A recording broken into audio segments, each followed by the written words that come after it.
Mic check, mic check. I don't know how you guys are hearing me. I'm actually gonna pull out the laptop to double check.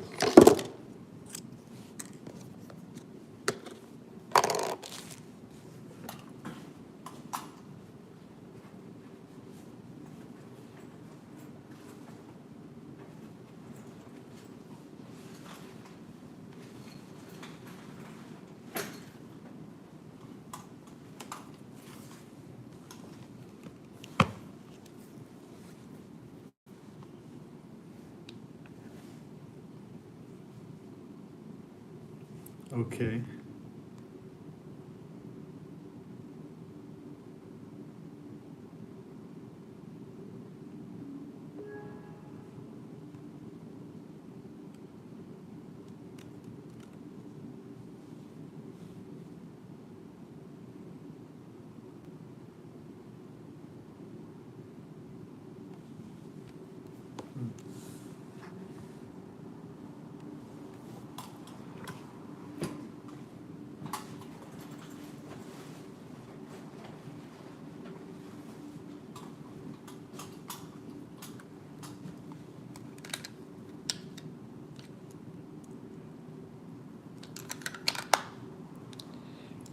I'm just gonna assume you're not here, Aiden, because this can get rather, I guess, not sure what you're seeing in your dating game, but I am working. But I'd rather try to make it seem like I'm talking to strangers, because this way it's easier. I'm gonna try to not isolate thinking about you dating so much. But anyway, I'm gonna be talking about the hurdles and circumstances that modern dating is at right now. And if you're a young man, or if you're a man, in order to be very aware of what's going on, well, not that you need to, well, you need to be aware to not get taken advantage of, or at least to not set yourself up for failure. So this encompasses so many different things. It's so interesting, like this topic. It's interesting because even women, when they hear the logic, when they hear how they actually react to attraction, not really what they say is what it is. Um, this is an interesting topic because it's like they realize what they're actually attracted to when they hear it out in words.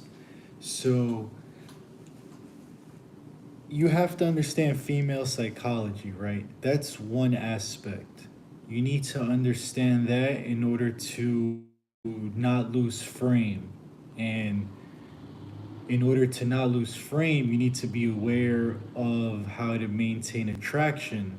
And in order to know how to maintain attraction, you need to work on yourself and be aware of what you need to do for yourself to put yourself in the best position to be attracted.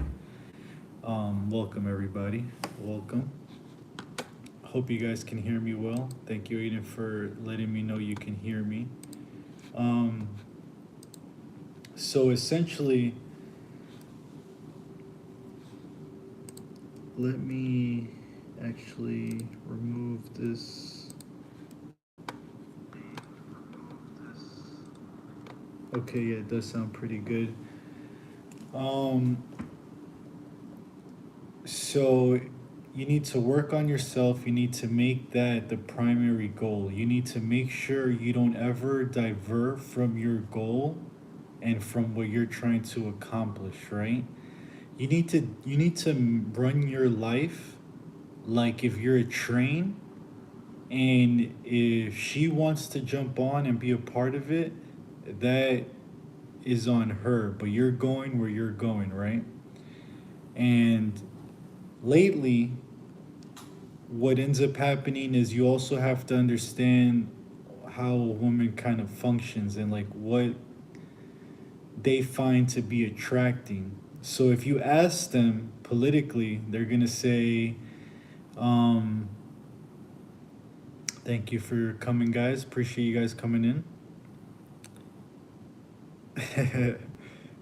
I'm gonna ignore the Diddy comment to just stay on topic because I wanted to get this off. Um, so if you were to ask a girl, what is it that you find attractive? Oh, a nice guy, bring me flowers, text me good morning every day. Um, you know, predictable. And essentially, who it is that they date the guy that they question. They date the guy that's mysterious. They date the guy that doesn't show care for them or, doesn't show them attention. And this is coming from, experience. I came from not really understanding this dynamic. So, in a lot of the relationships that I've been in, there's been this dynamic of pedestalizing the woman and making the relationship all about making them happy. And when you do that, you tend to do this thing called losing frame.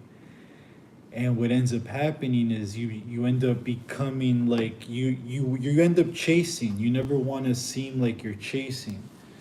Um, that's another thing that I speak my mind also in front of girls, and I noticed that they they're gonna deal with that a certain way. This also has to do with alignment. Don't ever force anything. You never want to be in a situation where you're forcing someone to like you or you're trying to convince someone of liking you, right? um, it's almost hard to change people, and people are set in their ways and they're attracted to what they're attracted to, right? So you need to look for alignment. You need to not force it. You need to just, there's so many people in the world, there's so many opportunities to meet somebody that, you know, to force it with somebody is going to be detrimental. And especially when you're young, when you should be working on yourself, working on your fitness, working on your finances, working on all these things that so that you get in a position so that you're able to be at such a level that you dictate your options, right? And it's very interesting. Another thing that is part of this whole dynamic is when it comes to experience. Um, a lot of women these days are very successful. They experience a lot of things. They've gone on trips. They've gone on to expensive luxury restaurants. They've been all over the world. Not all women, but a lot of women. They can easily become influencers on Instagram due to their sexuality and how easily monetizable that is, right, these days. So, with all that, you have to understand that when humans, this is not just women, but when humans experience something, the second time is never as good as the first time.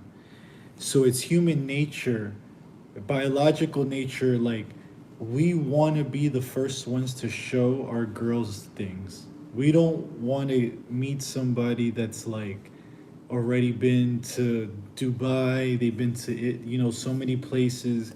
They've experienced all these things with probably other men. Even if they've done it for themselves and they're boss ladies, right? That's another aspect that you need to be aware of, is that boss lady mentality is not something that super masculine men want.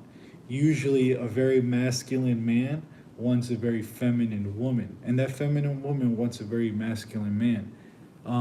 But what ends up happening is that feminism and in modernity, a lot of women have stepped up to the plate of having to compete with men. So now it's been indoctrinized to think that that's what we're looking for when we're really not. Um, and it's very interesting when you tell a woman this that they're so baffled by this idea. It's like we don't want to date ourselves the same that they don't want to date themselves, right? And it's understandable that they have to make their money in modernity. Things have gotten expensive. You know, there's a lot more things that they have to do these days. But they've been choosing and kind of forced to think in prioritizing career and money above family and children and husbands. And I think it's very interesting how it's understandable why, and I don't want to go too deep into the rabbit holes as to like consumerism and like that, and like um, why things are the way they are. But in just the dating aspect of things, you have to understand that you're competing with women that are looking that like because they're up here now, they're only looking at this level or higher, right? So all of these men are pretty much invisible to most women. That's another thing you need to realize. This is why alignment is so huge. You don't want to waste your time with someone that isn't really, you know, you don't want to force them to like you. Um, it's just how it is, you know, like most women are only looking at the top 10% of guys, and most guys are would be okay with most women. Um, and you know that's just how it is, and a lot of people don't understand this topic. A lot of people aren't aware of this dynamic, but it's just the truth. It's just the facts that like it's a woman's nature to want provisioning, to want protection. So it is just what they want, but they don't want to say that because it sounds politically incorrect to say, yeah, I want to be taken care of, you know. If they choose, if given a choice, they probably wouldn't want to work. They would probably just want to stay home, be with their kids, right? Raise them, especially in the early years, when it's very important to be with the mother. And the man goes out and makes the money, you know, gets the kill, gets the food. But what's happening now is that the average man is not really appealing to most women because of this other thing aspect of FOMO, fear of missing out. So Instagram and social media and all these other influences that they have in modern times is also adding to the psyche of how women operate and what they look for. So now that they see Instagram, they see this girl is getting flown places, private jets, resorts, 5 stars, you know, with whoever, whatever millionaire who's never in the picture, right?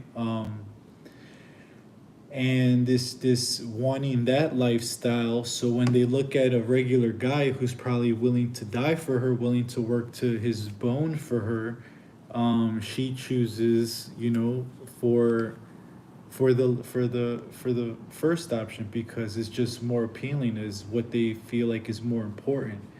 When at that level, she thinks that that guy is going to be monogamous to her. And what is she really bringing to the table to that guy? Like, that's equivalent to him providing all that stuff. Like, you're talking about a multimillionaire, right? So, what is she providing to that guy? Unless she's a virgin or something like that, not much, usually, or at least modern girls. It's like they're not.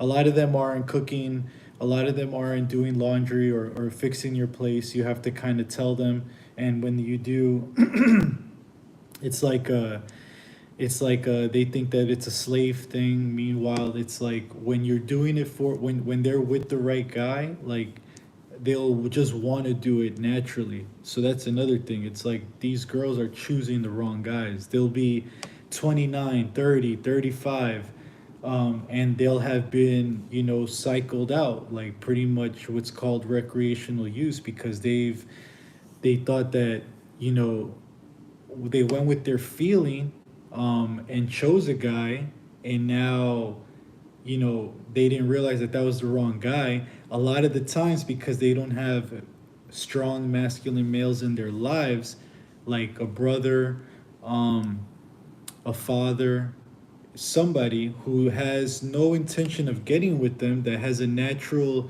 platonic love for them, that would weed out bad candidates, right? It used to be the family would be involved in a lot of the selection and the mates and things like that, because a lot of the times a woman, especially at a younger age during their prime uh, fertility range, they're not gonna know what a guy really his intentions are. They go a lot with their feeling, his attractiveness, his charm.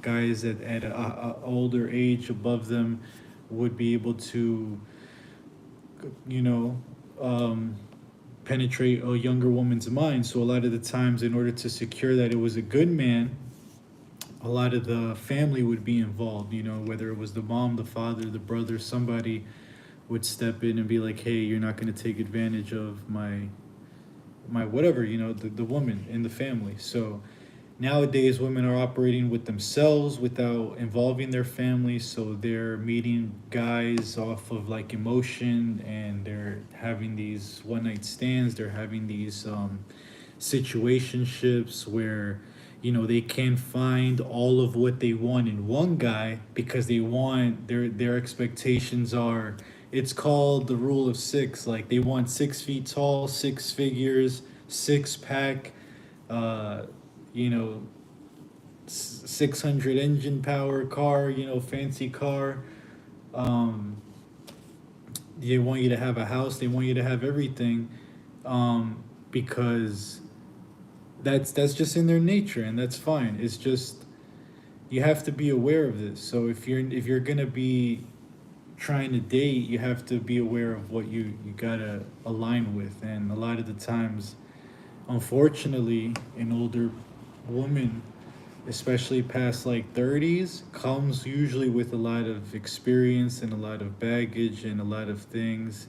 And I think it's important to just be aware of it, you know, because you can be taken advantage of, or you can at least be unintentionally, you know, just stringing along a girl, and then at the end of like at the end of it, you don't understand why she's so attached. Meanwhile, to you, it was just whatever, and she was just like, they can only serve one master. Like that is so true.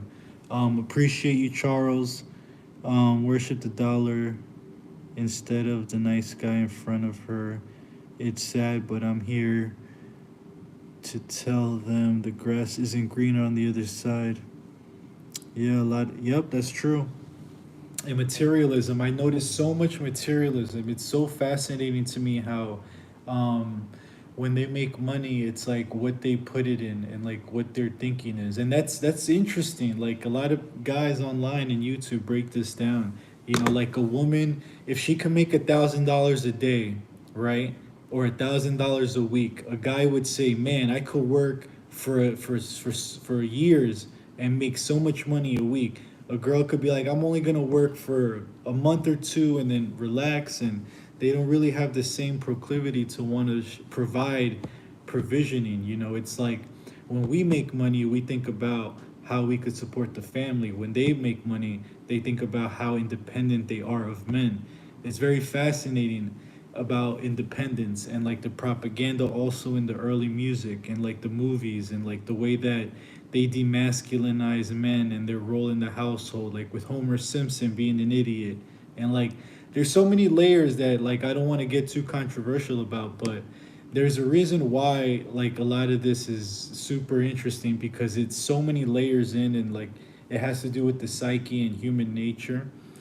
And it's something that like when you really understand these topics, it's hard to not see it. And especially me, as I'm out here dating, um you know, and I'm not settling for what you know, like I'm not settling anymore because of how aware I am of what I want.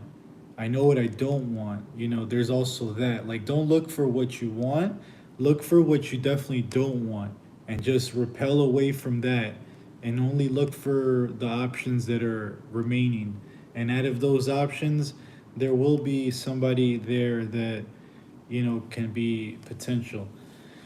And another reason why, I think age range when dating is important is, you know, it's not about molding. This is another misogynistic thing that can be twisted by feminists is when you say that you want to date a younger girl or woman because it's about molding. No, it's about because they're moldable to be for me.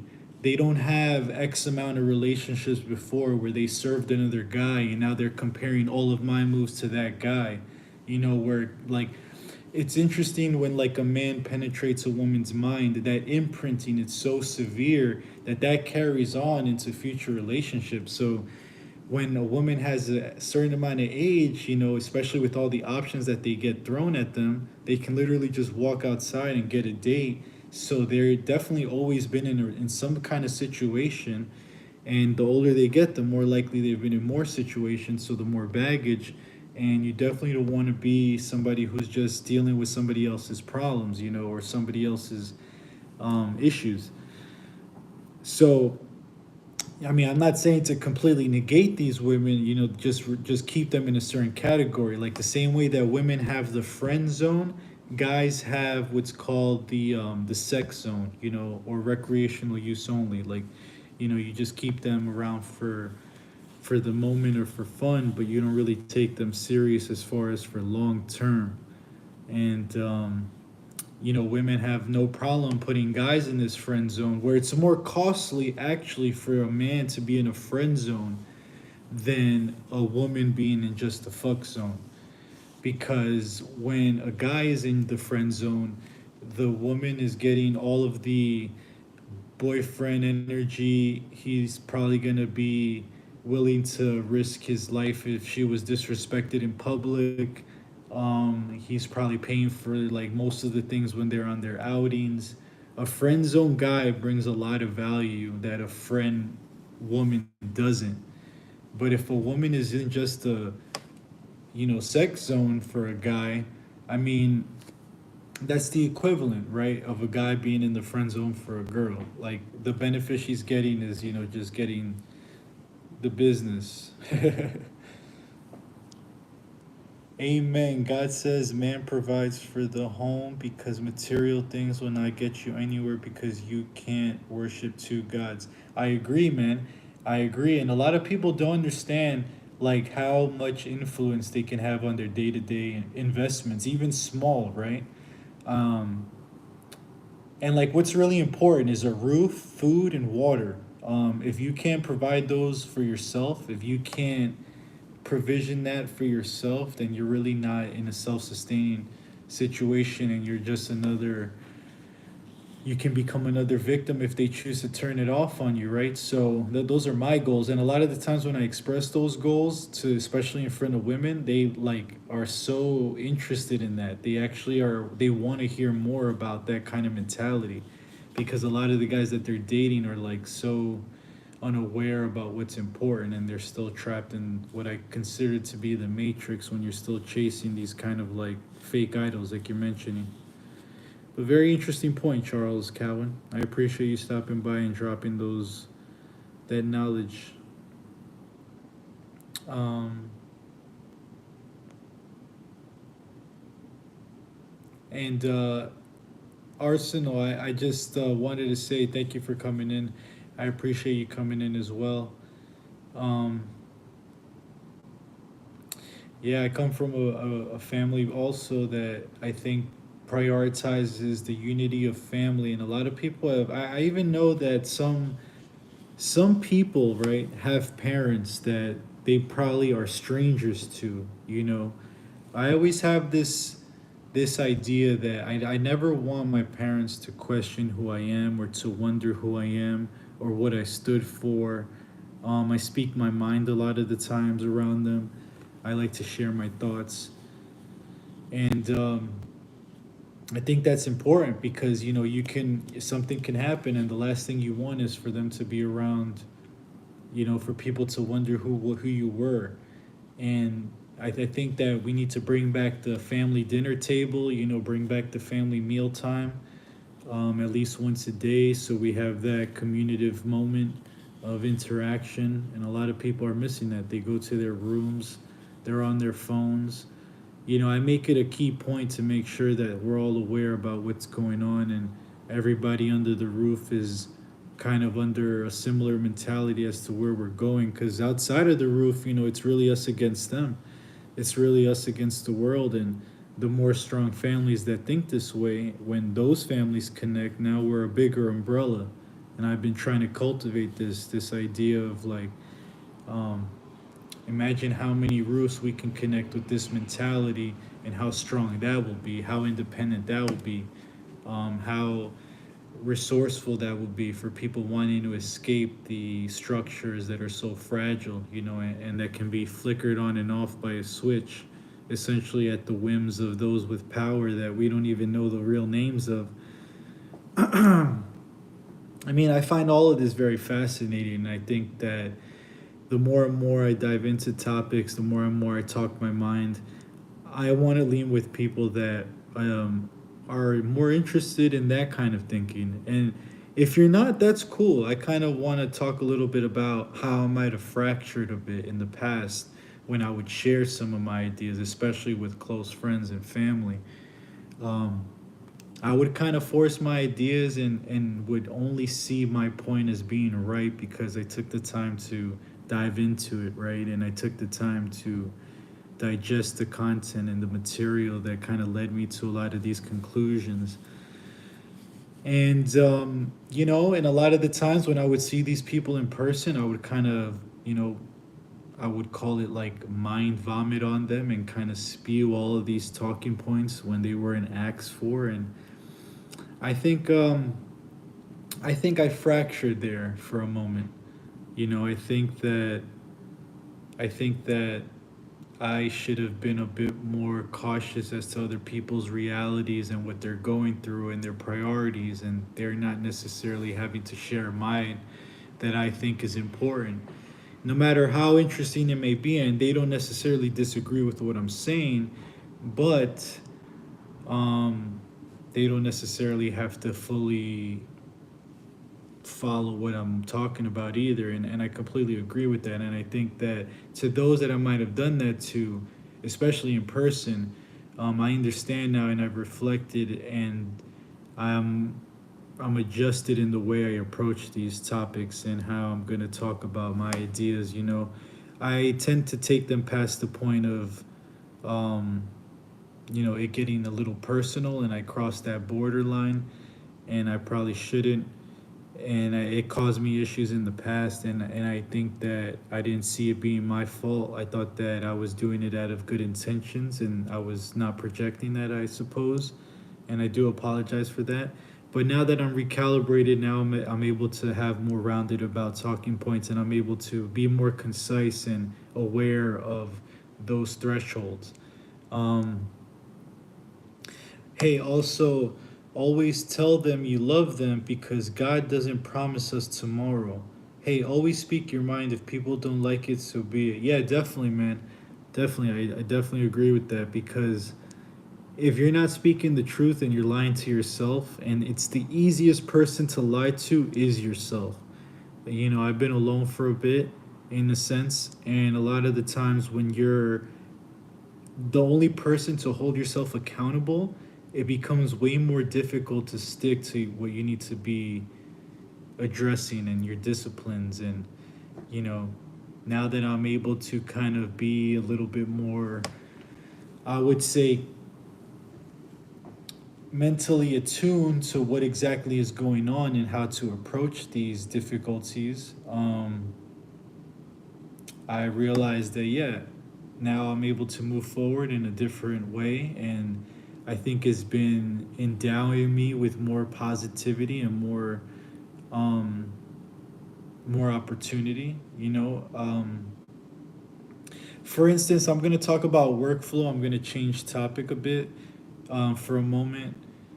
I went to my cousin Jeremy's engagement party last Saturday, and as soon as I got home, I went over. I mean, because I went to the party, and I wanted to document it. I wanted to definitely take pictures. I wanted to see what I can, what kind of pictures and content I can grab so I can make him a nice video for them as a memory. That was my goal, not for myself, but for them. And I don't know, like when I was there, it almost felt like that's what I needed to be doing, right? That's like what I was kind of in the moment in time in life, like where I'm at right now, like that's what I needed to be doing. That's where I needed to be. And then when I got home that night, I just couldn't wait. I remember staying up till like 4 in the morning, just like, organizing the photos and videos for the next day so I can start editing, so I can really start getting a jump start on the video. And I remember like just the workflow of it, just like it was coming out of me. There was no real forcing it. It was just something that was happening, right? And I find that very interesting because I was a little bit at a moment where, because there was an event that I did on the 22nd of September, the second meetup for the Castle Club. And I was a bit going through stuff in life a little bit. Like there was some things I needed to take care of, and um, I got a bit delayed with that. But then there was also a creativity kind of like not block, but there was a creativity stagnation moment that was happening where I kind of didn't know what to do with the material. I kind of wasn't happy with what I captured because I was using this new lens filter on the R50, and it made things look shadowy because it was so sunny. I was like, use the UV filter, right? But then it ended up looking very dark in some shots, which I had to lighten up in DaVinci. But it's very interesting how when I made the engagement video and that was coming out, it just got that juice flowing. I'm gonna sneeze.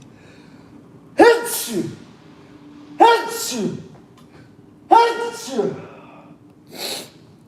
Thank you. Um, Excuse me.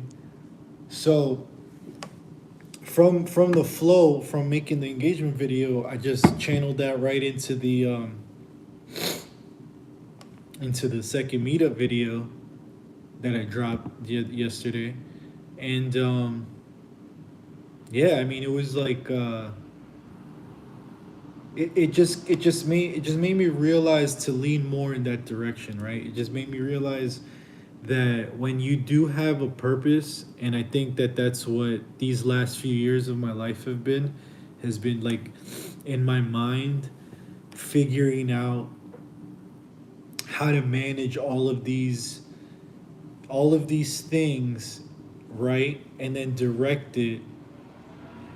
Um, and not only that, but also managing to like figure out what you want to do in life. Figure out your goals, your motivation. Figure out like what your path should be. And like when you're getting results from certain decisions, you need to double down on them if they're good results, right? So it's like it's very interesting to have found kind of like a direction to point a lot of this energy towards. Um,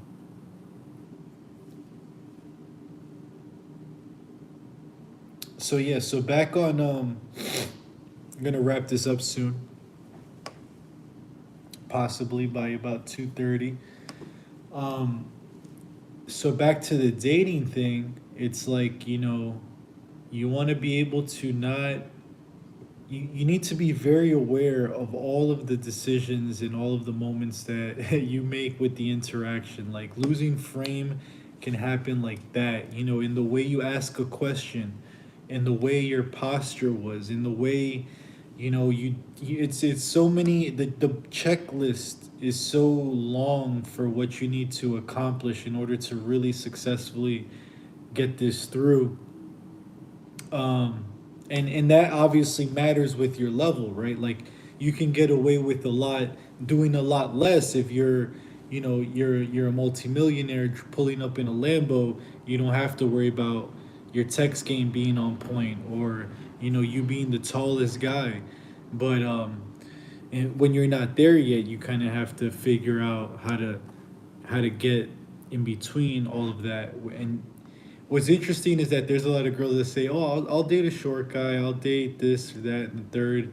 And there are, you have to have good game, good charm. You have to be very exceptional outside of your deficiencies, and you definitely can bag. You definitely can get what you want. But that's all cap.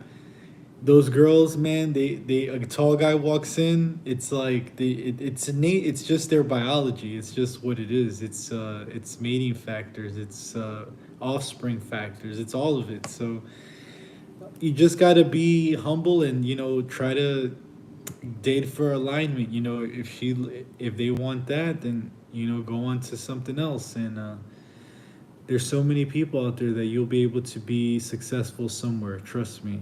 And you just need to be aware of what the game is. And a lot of the old advice is not going to work. Like a lot of the get her flowers, freaking plan such a 5-star date on the first meetup. Like, nah, you're going to get taken for a trip. You're going to lose a lot of your money. You're going to, come out with nothing to show for it. So I would recommend, getting on a lot of this material. If you're not listening to some of what I said, you can get on like Fresh and Fit, or like you can look up dating advice. And there's a lot of the red pill dating content that I think will help a lot of guys out there, especially nowadays where girls are requesting money to even go on dates sometimes. Like they're requesting upfront value for them just showing up and being pretty. And it's like, it's so crazy when you really look at who's the value. But, that's just a little bit of what I think. Hey, so true. But if they can't accept you for who you are, then they aren't worth having. Yeah, exactly. But that's the thing too. It's like us. We want that hot girl, and like a lot of the times, if you're not set up to even have it, you gotta just play your cards, until you're set up for it. But you're right.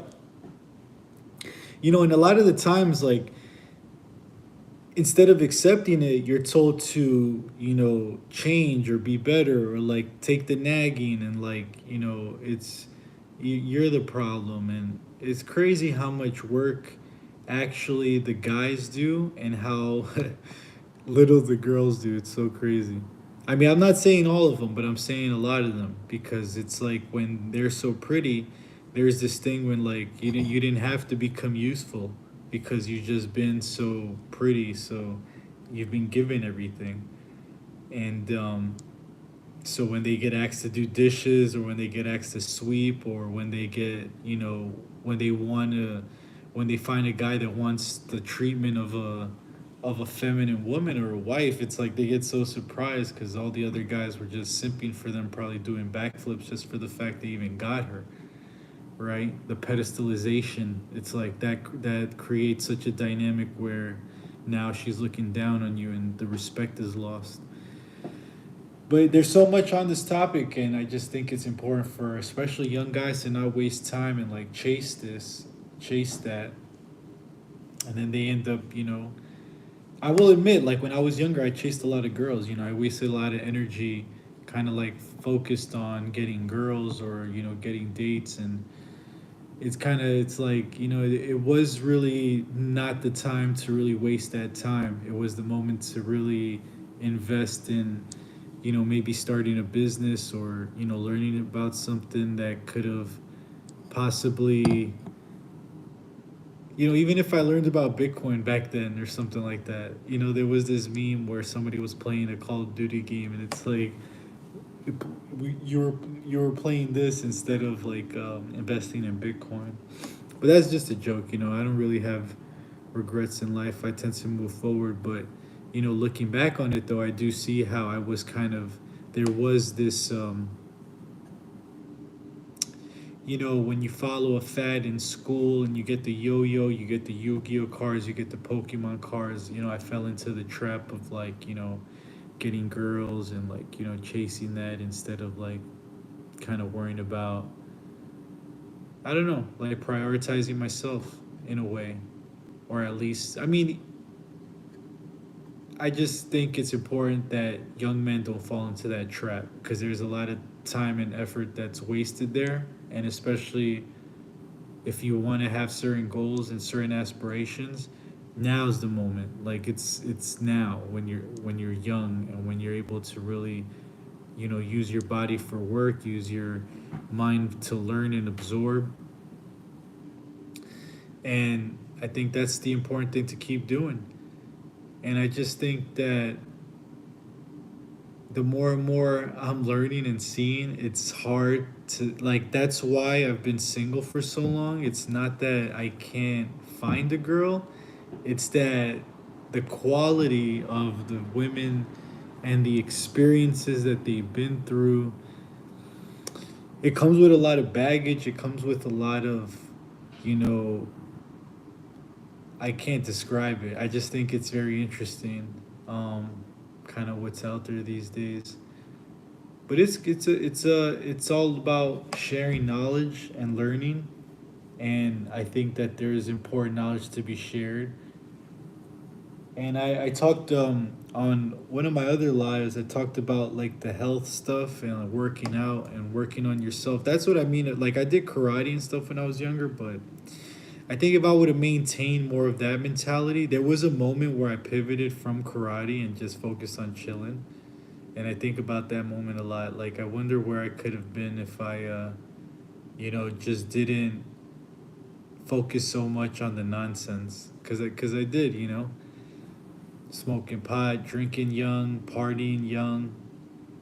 I was like 13, 15, like really going to parties in New York, like basement parties, like grinding, like really trying to like do it up and like it's not what is. I mean, it was fun, good experiences, but it kind of took me over the dopamine thing. Hey, brother, you also know that pretty is what pretty does, but what really counts, it's what's on the outside that counts. It's what on the inside. It's not what's on the outside. Yeah, that's true. That's why even after the attraction and after sex, like what else is there? Like that's what really matters. That's what the alignment is for. Like like I try to maintain my fitness, right? So if I there's no alignment in trying to date somebody who's overweight or unhealthy, um, there would be no. I mean, unless they're on the road to losing the weight, or if they're making big strides with that, there would be some potentiality there. But I agree that it's what's on the inside. It's the habits. It's the mentality. It's the morals that the person holds. Yeah, yeah. I got what you meant. I got what you meant. Nah, I got what you meant. But yeah, for sure, I agree with that, and I'm glad you're agreeing because a lot of the times when you bring up these talking points, it's like it embraces a lot in controversy, because it goes against what most people think that how the world really works, and a lot of that is brought by the propaganda from movies and all of these other things that I was talking about earlier. Um, so when you bring these things up, it's like, hey, that seems crazy or like misogynistic or that's insensitive. But it's like it's the truth. It's like women want what they want, men want what they want. But when we talk about our preferences, it's like it's the worst thing. But God forbid we say anything about like a woman not dating guys under 6 feet or that make under 50,000 or that like they have their preferences that they are like, and the guy can't really do nothing about height. Sometimes the guy can't do nothing about um let's say dick size or something like that, or whatever they'll disqualify a guy for is usually very, very different than what a guy would disqualify a girl for. That's obvious, right? But it's very interesting that like at least we're okay with like overlooking some things, but you can have everything but one of those things that you can't control, and they'll just throw you aside. Or like I said, if you lose frame for a second, it's pretty interesting. And this dynamic is, I'm telling you, it's not common knowledge. It's very new to a lot of people. And I would say a lot of people, especially if you grew up in the 90s, like you probably don't, you're not aware of a lot of this stuff. And you're probably, dealing with some sort of situation that you're probably not in ideal with. But I think these young guys, man, the way like they're using, I mean, these young people are on a different level. It's beyond me too. I mean, I was born in '88, but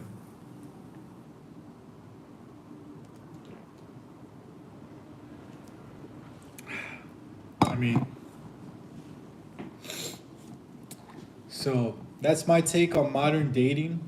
I think it's important for you guys to be aware of it. And let's see if I could change the title from here. That'd be kind of cool. Hmm. No. Yep. But it's Sunday night. Um, it's usually the quietest night of the week for me here.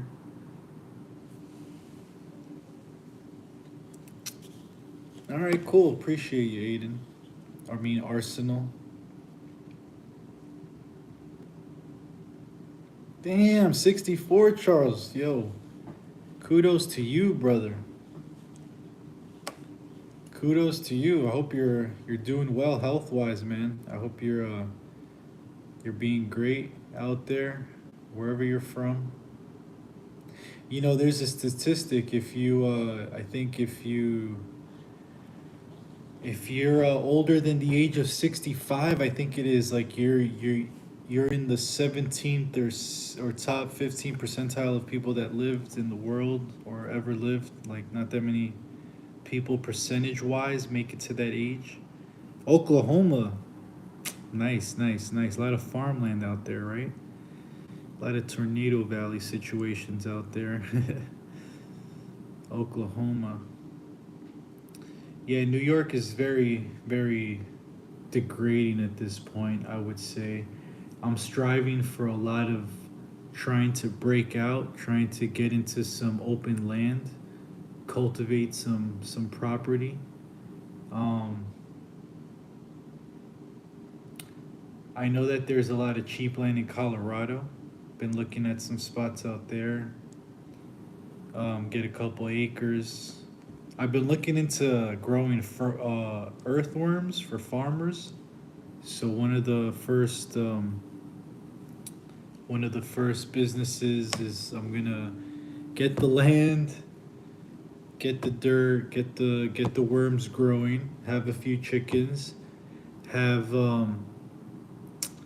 where was the bugs gonna come from? I forget. We get these fly catchers, so we feed the bugs to the birds, um, and then the worms are in the soil after I grow them. But then I also sell that to farmers.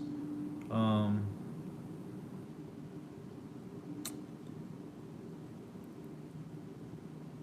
yeah, New York has a lot of people, so there's that aspect of when you have. So I've been talking a lot about this thing where these anthropologists, people who study old human civilizations, essentially talked about like the tribes, nomadic tribes, and tribes themselves. Like when they were at like a number of 200 and less, they would work very well. Like there would be a community, grandmothers, there'll be generations there. But when you go beyond 200, like you can't really track that many people in your head. There's that like number of how many people you can remember in your mind. Um, so when you live in like New York, there's this disproportionate amount of number of people that are constantly around you and on top of each other. So there's this degradation of life. Like you don't really care about life too much, and um, there's also this um, dispersion of responsibility that happens where if someone's broken down on the road, let's say in New York City, no one's stopping to help them because everybody assumes that someone else will take care of that responsibility of stopping and aiding this person. because there's so many people, right? So you kind of pass off that responsibility. It's an experiment. I forget the name of it that displays this very well.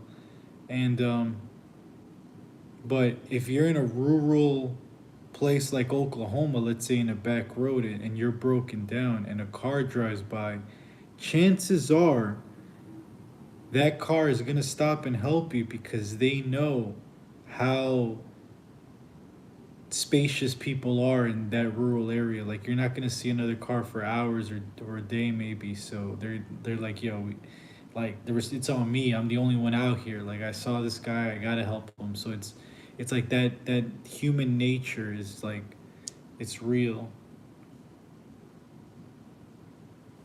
Yeah, exactly. Right.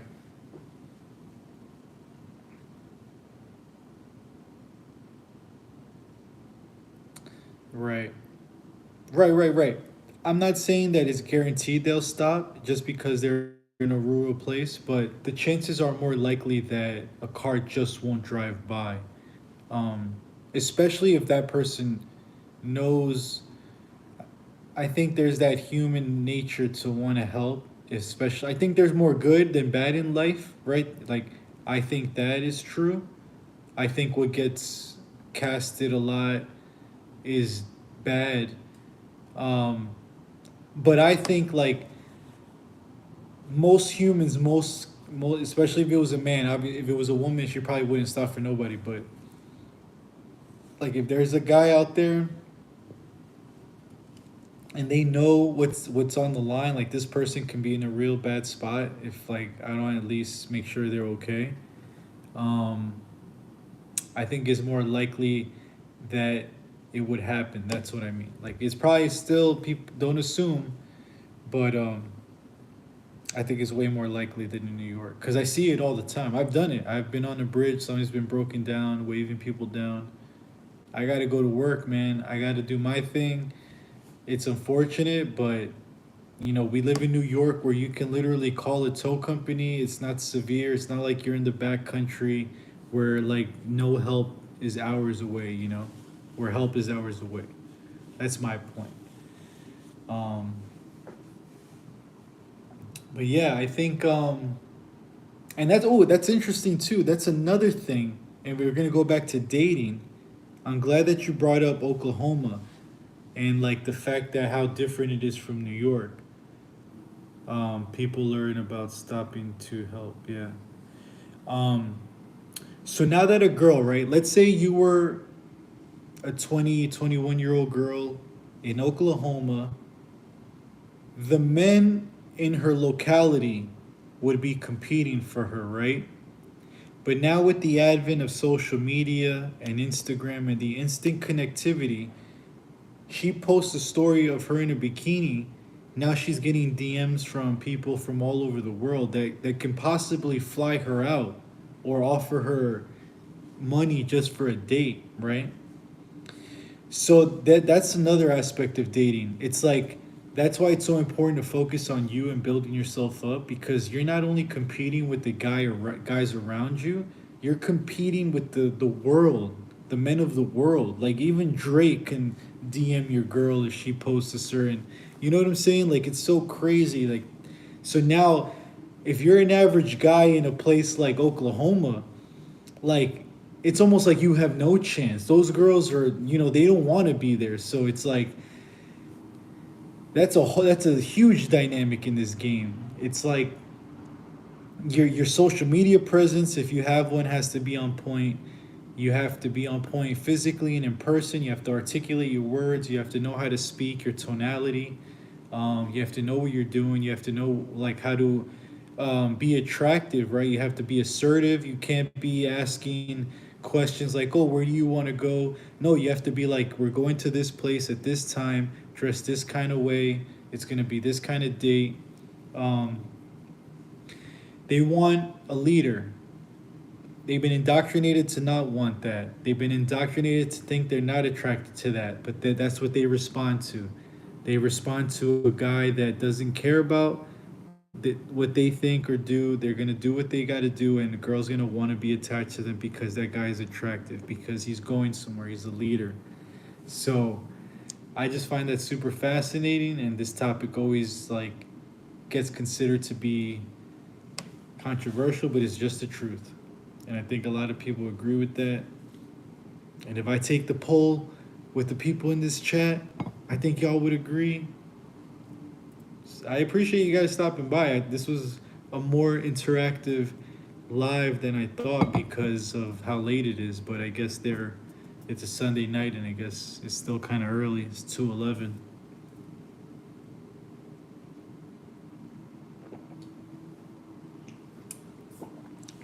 But 64, man. God bless you. Yeah, you must have seen some stuff. You've seen a couple of presidencies. I don't want to get too controversial on that, but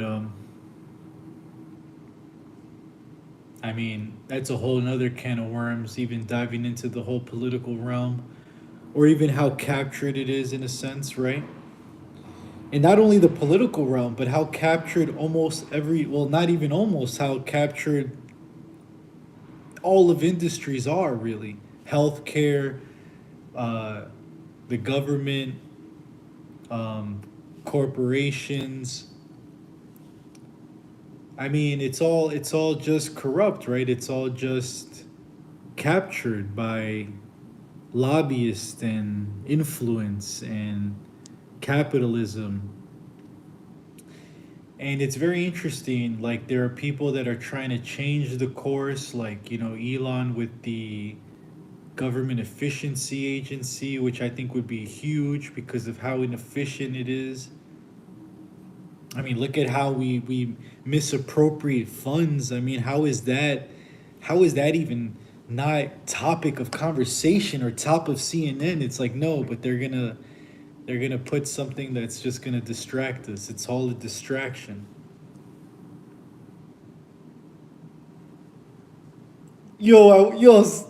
Yo, cheers for you in the chat, bro. Give this guy some emotes.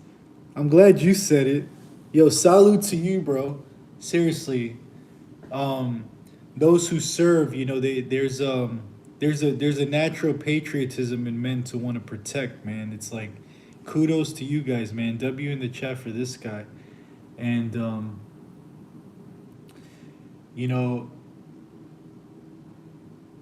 it's very touchy, but like it's so true. Like, if you look at the track record, Democrats and mostly women, right, since they've been given the means to vote, which they didn't want themselves. If you break down the whole women's rights and voting, I mean, we kind of had to force that in. Um, it's like wild that, like, ever since then, the amount of voting power and like where they vote, it goes towards things that are so like not even on what needs to be attended to. It's like all emotions and you know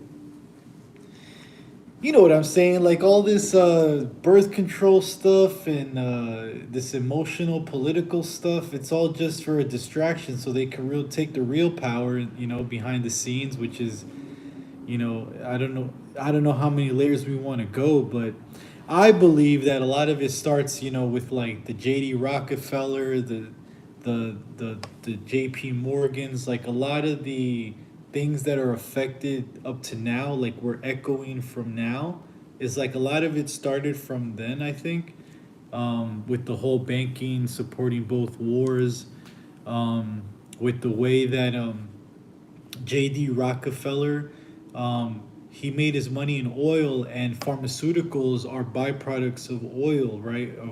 They're synthetics, so like um, polymers and all that stuff. Like, there was an incentive for them to want to take health industry towards a certain direction. So J.D. Rockefeller originally invested heavily into the creation of the medical, I guess, medical direction that we have up to now that we follow.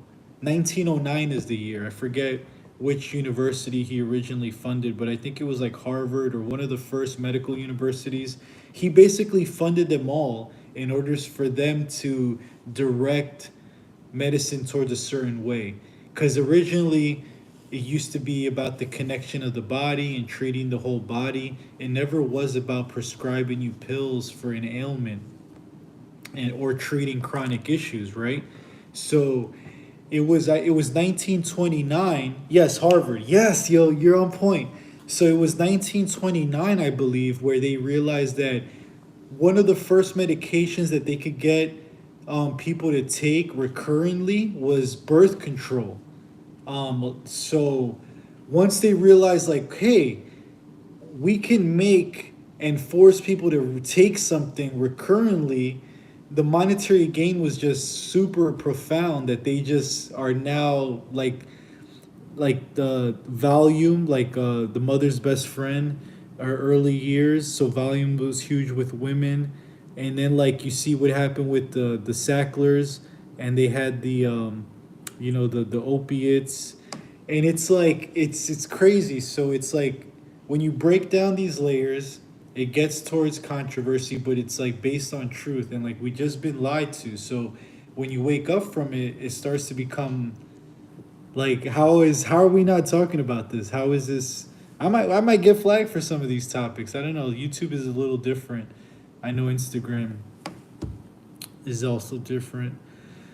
Um, but yes, it was. I'm glad you're aware of it as well, Charles, because a lot of people aren't, man. A lot of people aren't really aware as to like how we dump like tons of chemicals in our food supply and we spray toxins all over our vegetables in our food supply, and like we are ingesting them, and like the profound amount of like toxins that are in our body. There was this interesting guy on Joe Rogan that was talking about his name is Brett Weinstein, right? He was talking about how humans are basically people who live in cities are like fish out of water. Like we're perpetually putting ourselves in an environment that we can't thrive in. And we're getting polluted by the brake dust, we're getting polluted by the smog, we're getting the food is poisoning us by them allowing 10,000 chemicals in it. Meanwhile, in Europe, they don't even allow 200, and they test them before putting it out into the public before, like to see if there's going to be any issues. And here we allow them to go out into the public, and if there's an issue, then we recall it or settle some lawsuits. But it's just crazy backwards, man. Finding out that they don't recycle, they just dump all the plastic, all the single use plastic, they just dump it back in the landfills because it's cheaper, than actually recycling it. Meanwhile, Finland, Singapore, I forget what other countries have a way of recycling like 100% of their waste, or like damn near 99%. I mean, it's crazy. It's like how we're, to consider us like top tier is like, I don't know, maybe top tier in like how we're self imploding, maybe top tier in the way that like we're degrading, I would say. But education wise, I mean, I don't. I feel like I'm usually more aware of a lot of people that are quote unquote smart. Um, but then again, I guess I don't know. I guess is it worth knowing? There was this another very interesting quote from Carl Rowe, who was talking about how one of the things that they want us to do is study them when they make, when they contrive and when they conspire, them conspiring, that's what evil does, right? They conspire. So when they conspire, they plan and they do something, and then they want us to study what they did and how they did it. And while we study the past, they're still moving the pieces in the future, and moving things along. So there's almost a what's the phrase I'm looking for? a detrimental return in value in learning about too much. Like, is as long as it doesn't keep you stagnated, it's okay to learn about things, but you want to be able to also be successful yourself, to not be locked into this matrix that they've built, that a lot of people are blinded to.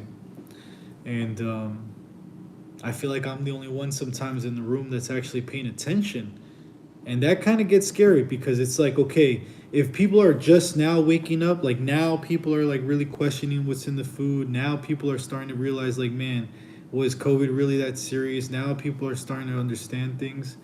It's like, I don't know if it's too late. I'm not saying it's too late, and I do believe that good will overpower evil at the end. Um, and the awakening is happening, right? Like, there's an acceleration on that side as well. Like, while things are accelerating for them, the awakening is also accelerating also. And I know I'm noticing people questioning things more. I notice people agreeing with me when I have these talking points, and that's why I do choose to speak my mind. And I choose to be aware of when to do it and when not to do it. And when I do, like I earlier said, when I reach that point of abrasiveness, that threshold, I just let it be like, hey man, this is just what I think, but it's okay if you have a different opinion.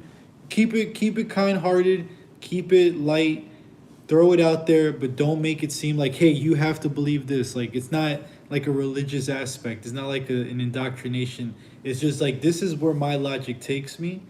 And if you kind of see it also in your frame, then cool. We can keep going. I can tell you more.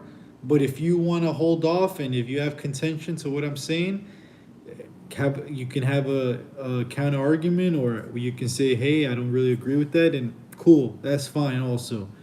I've learned that also, and it took me 36 years to understand that, but hey, we're learning every day, and we're trying to get better every day, and uh, all we can do is just be true to ourselves.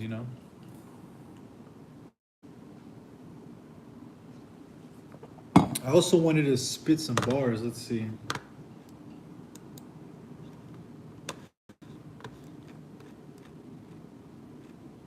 I like listening to freestyles.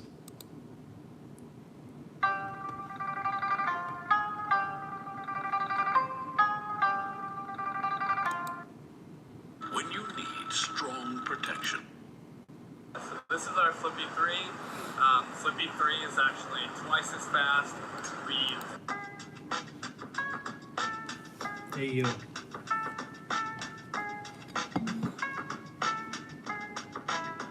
Not sure if you can hear it. It's alright.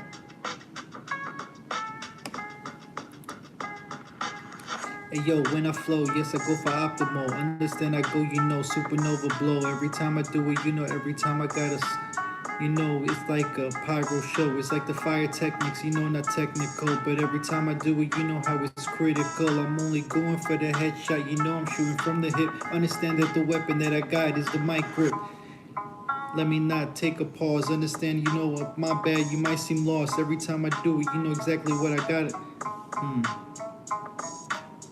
When I go ahead and speak my mind, I'm sorry that I'm not chasing no girls behind. I'm over here telling the truth. They find it fly. Over here trying to understand, they can't deny. Hey yo, see my aura kind of 100, and every time I do it, man, it's all in abundance. And every time I got the rounds, how I got plenty. I'm only doing it because how it's heavy. They weigh me in tons, man, I might break the Richter. Understand, with me, you better try to think quicker. Cause understand, your boy might seem slicker, but every time I do it, very easy on the trigger.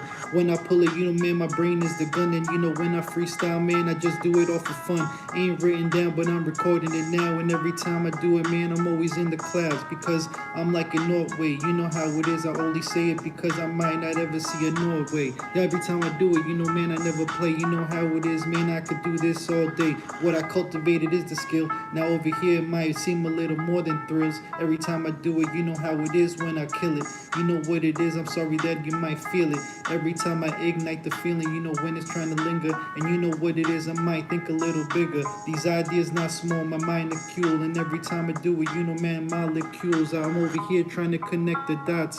Every time I do it, you know, make it super hot. Sorry that we connected in the quantum. Every time entangled, you know what it is, I just got a mangle. Hey yo, come and get it, you know how I got it, just wreck it. And every time I'm leaving, cause you know this another segment. Only going faster, in a light speed. Understand I'm giving y'all exactly what you need. Sorry that your ears bleeding from the radio. Every time I do it, you know, man, I never stayed.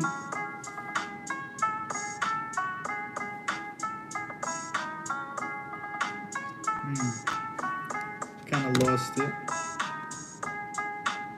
I like this one though. Hold on.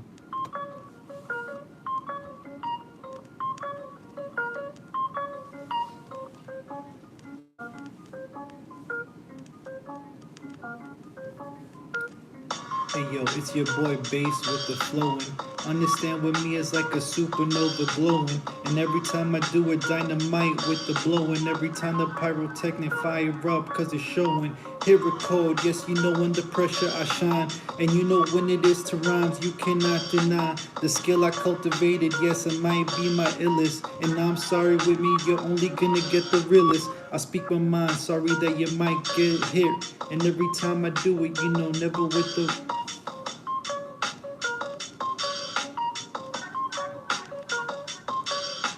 I lifting off, understand my caliber can't be measured, and understand I'm going after all the world's pleasures.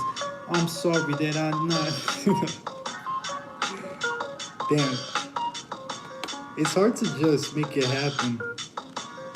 But I understand this, because I had a thing in my mind. Wait, what about this one?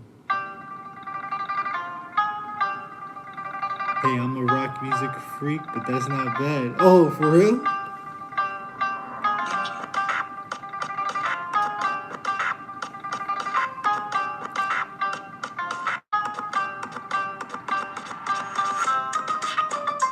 These are fast though.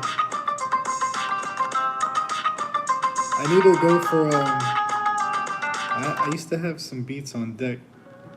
Yo, shout out to West Gun Tight what's his name?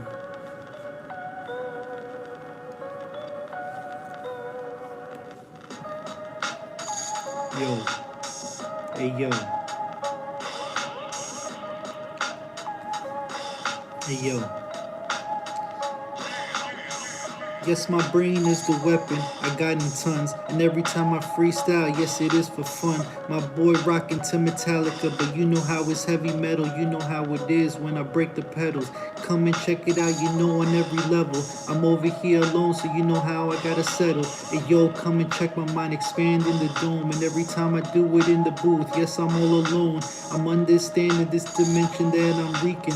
And understand it's only truth, exactly what I'm speaking. I'm sorry that I go so long, never take a pause. I'm just a spear in the head, you know, always fight for cause. Come and check it, my willpower more than the passion. And understand with me, I'm only all about the action. I'm never taking it, but you know how I'm wrecking it. And every time I do it, sorry that I'm only sinking ships. I come and battle it, you know how I gotta sec it. You know what it is, I'm never do it for regretness. And every time I do it, man, I'm breaking off in segments. And let me give a pie for my people. Understand I'm trying to reap and make another sequel. And every time I do it, you know how I gotta preach. And you know what it is, I'm only trying to hit the feet. And you know what exactly what I'm not gonna leave. Hey yo, I'm super hungry, let me see what I'm gonna do now. And every time I'm only speaking, man, it's only profound. And whenever I do it, you know, man, I'm never no clown. Because your boy's coming in, because y'all rocking now. Come and check it out, your boy rocking with the steady. I'm sorry my safety broken, it's always on deadly. And every time I'm firing, all the way to the stars. You know how it is, I'm only rocking straight to Mars. Damn, it kind of went off on that. Oh, I forgot about this one. Hey, what are those? Little Caesar's Crazy Puffs. Everyone's getting them. Yeah, kiddo. Everyone but Yeah, Metallica's dope. I like Nothing Else Matters. Might be TOS though. Hey yo, moving like nothing else matters. I'm over here trying to make a ladder to Saturn. And every time I do it, how I gotta make patterns. And every time I shake it, you know how I shake shatter. Hey yo, sorry that I'm only influenced by me and myself. I'm sorry that I took all my talents off the shelf and let me encourage. Yes, I'm going after it. My dream's only going because now it's on a rocket ship. Yeah, I'm blasting off Elon, something Starlinking, and every time I do it with my way bigger thinking. I'm sorry that I cultivated. Now I'm all skill, and every time I do it, sorry that it might not be ill.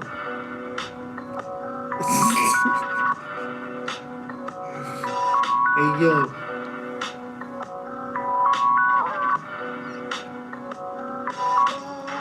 Your boy moving solid too. I come and make my own rules, and you know how I follow through. I'm over here trying to lead lessons like a school, and understand with me, man, I'm the living proof. And let me show you evidence of what is with no repetitiveness. Every time I do it, you know, off the settlement. I'm only trying to leave a landmark for greatness and the future endeavors, you know, man, no for sickness. I'm not going for fake, and you know how I pop off. And every time I do it, you know, never got over. Alright. Damn, let me stop messing around. Rap about the Democrats.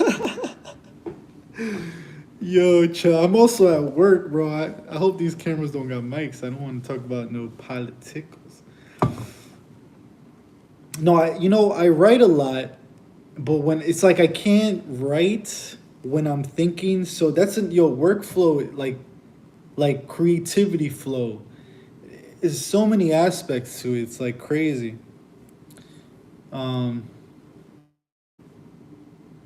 Like I listen to beats all the time, and sometimes when I'm in my car, I come up with such a good line, but it's like, damn, I couldn't write it down. I'm driving, I didn't record it.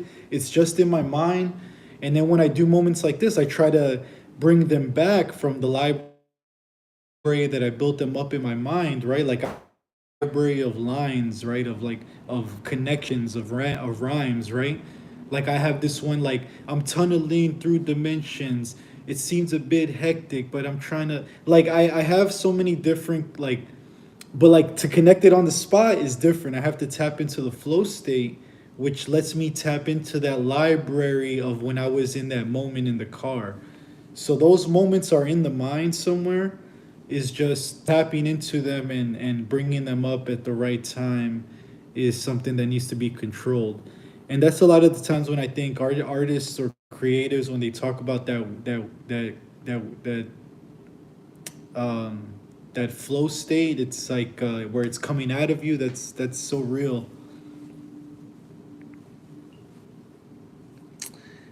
Hey, and also Creed, real Creed. I do like Creed back in the day. Well, I'm new to this, but I subscribe to your site. Love what you say and think. Yo, appreciate you, Charles. Appreciate you subbing. Check out my content if you want to. I have a couple different dance videos and videos. We have a men's club I'm a videographer for. So I just dropped one earlier today. Thank you for coming by, man. Appreciate you. And, keep doing your thing, man. Hope everything is well. And Aiden, props. I can't freestyle at all. Well, I mean, it's something that definitely took a lot of practice. And it's something that got better when I did it in front of people and people would actually say it's not half bad. So it would mean that I was in a direction that was actually not bad or good, like you guys are saying. Like, I really appreciate that. I'm pretty hard on myself as to what's good. So I tend to look at myself in a very scrutinizing lens. But thank you. I think it was pretty decent for off the cuff. But that's what I do though. So like, it's all right if you can't, it's probably because you haven't practiced enough or have tried to do it enough to say you can. But thanks for giving me props. I just, a lot of the times it's not even that I want to, it's that my mind is already thinking it. Like there's so much that I'm already thinking, which is why I was always good at jokes, or like if we're in a room in a situation, I'm going to say a funny joke off of what's going on because it's like I'm always thinking. So the freestyling just happened naturally because when I hear a beat, it's like I'm thinking of ideas. I'm thinking of what to say. I'm thinking of what would sound good, on this beat. And I'm not saying I could put the best thing on there, but I have some good ideas, and I kind of tend to want to accentuate that. I think there's something there. And I've been, there's been this idea of, like, in the video, if you watch the video that I put up, like, some of the motivational background is like, David Goggins towards the end, he talks about how, like, you'll be misunderstood, right?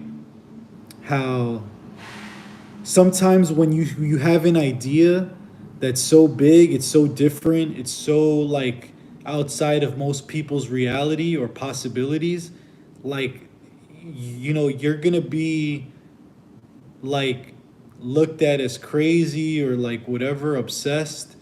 And that might be what it is, and that might be what is needed, like, to be misunderstood, to not be,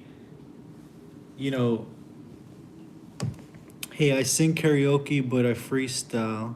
LOL, I'm actually very good, but I just want freestyle. But I just can't freestyle. Yeah. Yeah, no, freestyling is tough because you have to think ahead. So it's like, if you're saying it, you already have to think of the follow up. Otherwise, you're gonna get stuck. So that's why I think Halo helped with that, because you're constantly thinking of the next thing, or in gaming. So it made it easy for me to want to do that. Same thing in dancing. When I'm dancing, as soon as I do a move, right, like, you have to think about what's gonna come up next, and like, how it's gonna connect and all that. So, like all of these freestyling is definitely a lot of taxing on your mind, because you're kind of always trying to process and think of the next thing, and if you want it to be the best thing, so you're trying to think of the best next thing to say, and that takes a lot of, like, brain energy.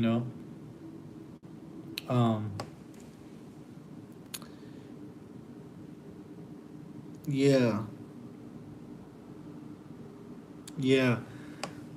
Yeah, no, but so the whole, like, I think that when I have an idea, or that, like, or the fact that I'm doing things that might be considered a bit different, or I've always done things that were never, I the normal path. Some of that, I think, is why I'm doubling down so much on, is, like, I think that's what I think talent would be. And I definitely think that I've worked on certain things that I cared about, that I think now have put me in a position where, if I lean on it more, it seems like I could probably make something out of that. And I think that's what I'm doing, right? With the videography, with me doing more lives like this, with me trying to put more of my mind out there so people can maybe digest it and learn from it. I think that there's something of value there, because I'm seeing it being reinforced in reality.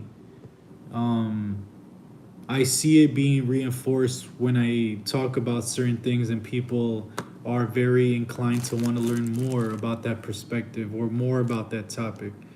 So I think that's why I think when you become so aware of yourself, and so aware of where your direction is, and your goals, and who you are, that is unquestionable foundation. That is unwavering confidence. Like, that's why I'm able to be who I am and talk the way I talk, and I'm able to stand on ground and, like, stand on business, in a sense. Like, when I get challenged on some of my talking points, or if I ever do, now I'm able, like, I've always, yeah, that's what I meant. I meant what I said, and I said it from a certain point that came from logic. It derives from a place of understanding, I believe. So whether it might be taken as my opinion, I think this is how the world really functions, and more people lie to themselves of that fact, I think, than they care to admit, especially when it doesn't benefit them. And I think, um, so it's like, I'm good with where I'm at, and I'm good with where I'm going, and I know more and more that me doubling down on this is what I should be doing. Um, it seems like more things open up when I do double down on it rather than before. I would say there was a moment in life where I was working and putting myself last in a lot of things. I talked about this in other lives and other videos where we all have layers in our life, and especially as you get older, you start to have more responsibilities like kids and jobs and careers and bills, and those are layers, right? So when you wake up in the morning, your decisions and your life is kind of dictated in a way by those layers. So you have to kind of understand how to manage those layers and not let them run you. Um, and I think that's what I was letting happen. I would wake up, only worry about the dogs, not care about my social life. I would just go to work, do my thing, save money, not really try to do much, especially because my work schedule kind of was tough, working overnight for 5 days a week. Now that I'm only on 2 days a week, it's a lot more manageable, my social life, now that I have my weekends back. But um yeah, like when you're in that state of just being controlled by your layers, you're gonna fall victim to probably a lot of, you not getting to where you want to go. And um I think I did that for a little while, especially from a lot of situations that happen in life. But it's a lot of learning that I think I went through, and I'm just wanting to share that aspect of not wanting to get sucked down that rabbit hole of figuring that out, and basically yep.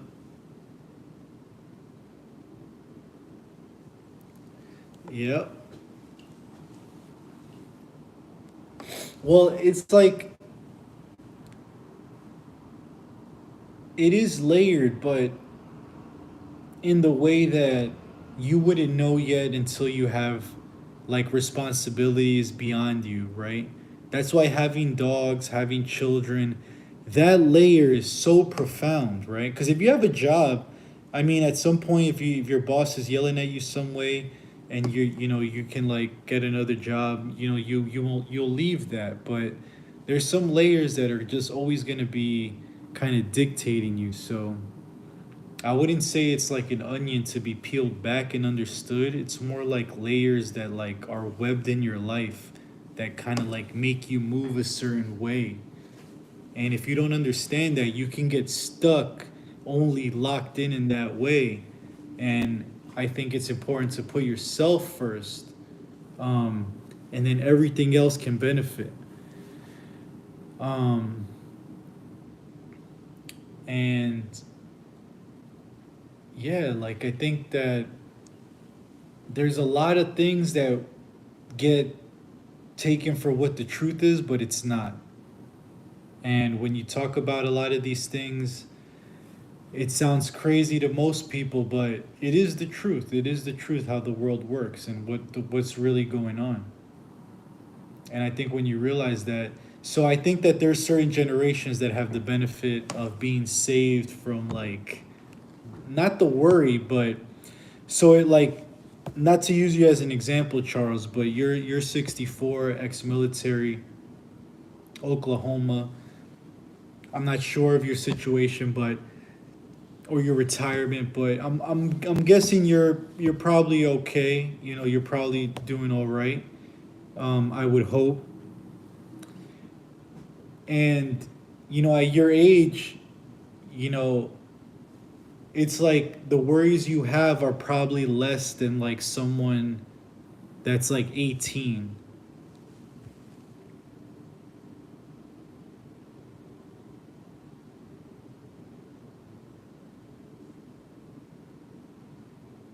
Yeah. So those are your layers. Your family is your layer, which is good.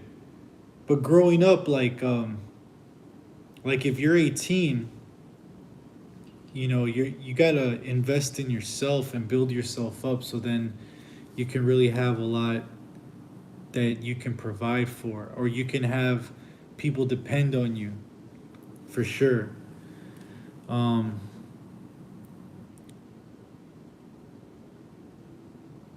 that's awesome, man. That your daughter graduated. Um, your son's 38. Well, I'm 36. So you got a son a bit older than me. Wow. And at your age, it's understandable. Of course, you put your family first. That's exactly what should be done for sure. Um,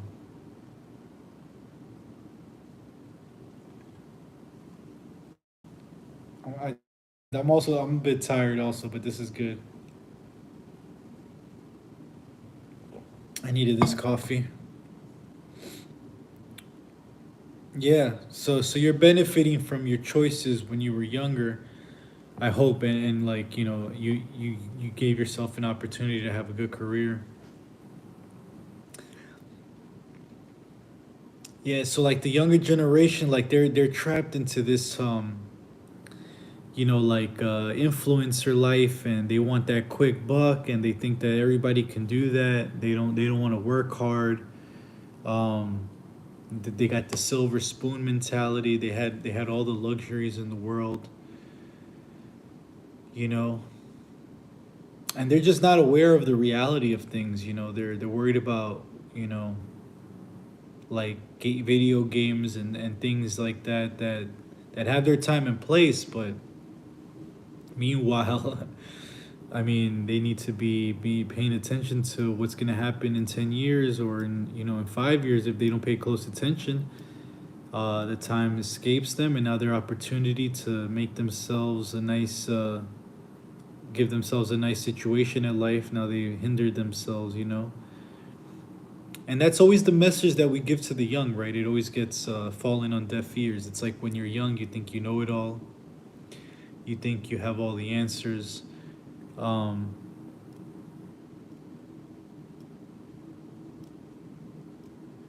yeah, and you guys had to really get it out the mud. You guys didn't have Google, you didn't have the internet. You guys really had to figure things out, and that's not around anymore. Like, you have people that don't even know how to change a tire. They don't even know how to be self-sufficient. They're not even worried about that. Like, it's very fascinating to think that there is a lot of even professionals, or really successful people that like just would are just living a life of just being blinded, or just purposely ignoring, being ignorant. And it's fine if you want to live that way, but I've lived too much in what I would consider the lie to ever want that again. I think there's too many things that I find important now to ever compromise me going back to just being sheep minded, or putting my head in the sand. I can't sit back and just not say anything, especially to my family, which I've been doing for the last couple of years. I've been working on, I wouldn't say red pilling them, but making them aware of a lot of the realities of what's really going on, and how we are really being affected on a day-to-day basis by a lot of these things that we find innocent at times. But I don't know, there's a lot of nefarious things going on. It's very dark what you see in capitalistic nature, when they're willing to put things out that are known to harm, but just for the gain of capitalism, they'll go ahead and do it to the population knowingly. And they set up these checks and balances that are bought by the same companies that are trying to, be honest. It's so wild. It's so crazy how things are really working. And back then, like the products back then were different. Nowadays, it's like all so chemical, and I was taught to earn your keep by the sweat of your brow, that the world owes you nothing. But the kids now don't understand that. No, they don't. No, they don't. I remember trying to teach the value of a dollar, how it's connected to your time. And when you're exchanging your time for money, you know, that's kind of a trap. Trying to make them think like to create something for themselves or to work hard for themselves and then try to do something from that. But you're right, man. They don't understand. And there's also that balance of wanting to give your kids everything and trying to make sure that they earn it also and know that it comes from, you have to put in work too. Uh, it must be complicated. I don't have kids yet. But that must be a dynamic to try to balance, right? Especially with your daughter, I would assume, is to try to give them the world, but still make them go out and and learn and make mistakes and be the foundation for them always. Shia LaBeouf actually had a really good breakdown as to what a father is. He said, when a kid at a park goes out to play and gets scared and comes back running and your hand is there, that's what a parent is. No matter how far the kid goes, when they get scared, they fall back to a safety net, to a loving hand, to understanding, to no judgment, to caring, to unconditional love. And when you give a kid that, they're able to be free, they're able to really open up and really take risk and take chance and be aware that they have something reliable to fall back on.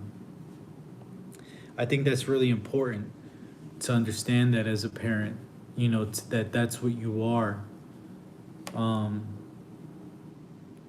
And he called it, you want to be like the Rock of Gibraltar, unmovable, always there. And I think that's important. Hey, I'm teaching my daughter that, and she does work after school, and she wants to go to college to be an architect, and I'm very proud, Dad. That's awesome, man. Congrats to that, man. That's all we can strive for, is to leave something for them better, make sure they strive for better. That's awesome. And I really hope that she finds happiness. I really hope that whatever that is for her, that is possible. One thing I will talk about though is that while chasing success, I hope it doesn't happen where it becomes difficult to find a good potential partner. This dives into the whole, back to the dating talk about like when a woman spends a lot of her fertility years chasing the career and money, it's very unfortunate, but sometimes they teeter in that area where like the 30 to 35-year range might be a risk to have a kid. And now I know that it happens still, women can still get pregnant past 35. But yeah, it's an interesting dynamic. It's like one of the things that I would say that's one of the difficult things that women go through, is to, like, in modern times, everything is so expensive that a woman has to go out and get theirs, right? They have to make their money, they have to get their career, they have to get their degree.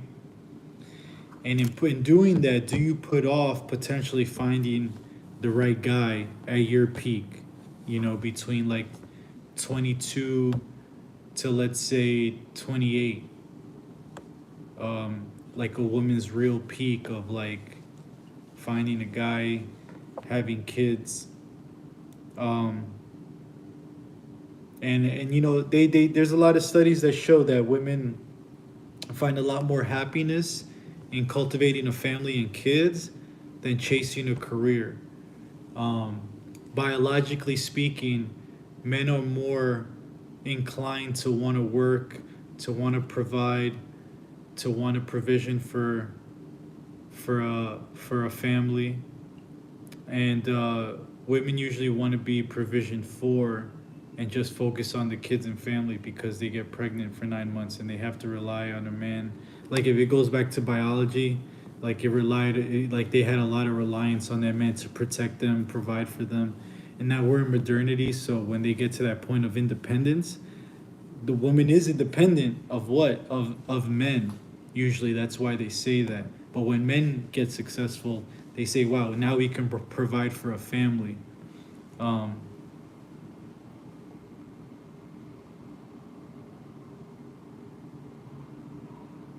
that's good. Nothing wrong with getting your goals and accomplishing them. It's just important that there's trade-offs in life. And this is, I think, what the biggest lie that um, a lot of messages get. Like I don't want to. I'm not trying to offend anybody.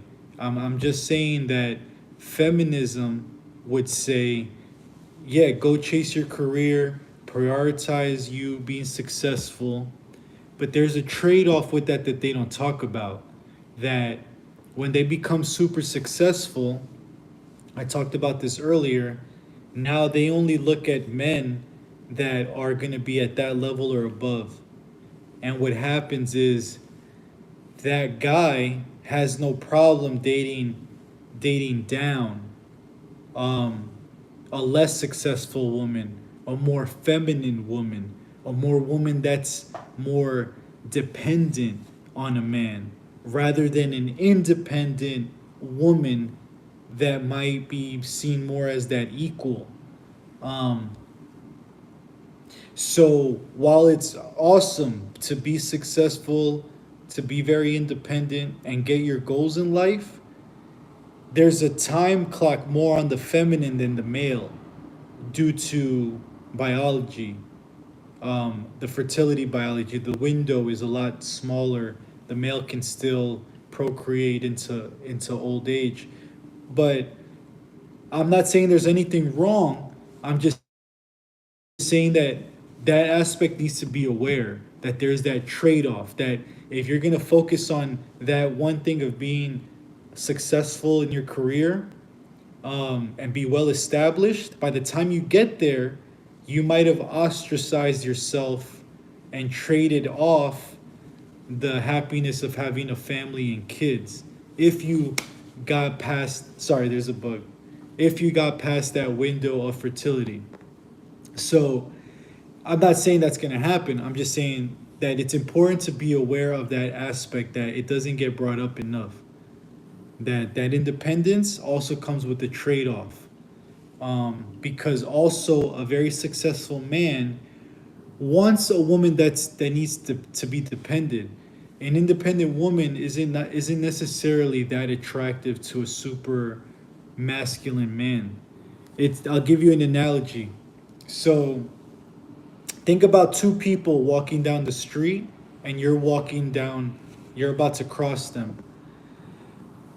One person is a guy holding 20 bags like it's nothing. The other person is an elderly woman that's struggling with 20 bags and she obviously needs help, right? The man walking like it's nothing is the independent woman, right? The woman struggling with all the bags is a woman that needs help. So the man walking down the road, which one do you think he is going to give more attention to? That would be the woman struggling, right? The old woman struggling because she needs the help. But the independent person is redundant for them to get help. So they're like, oh, you got it covered. why do I even need to step in?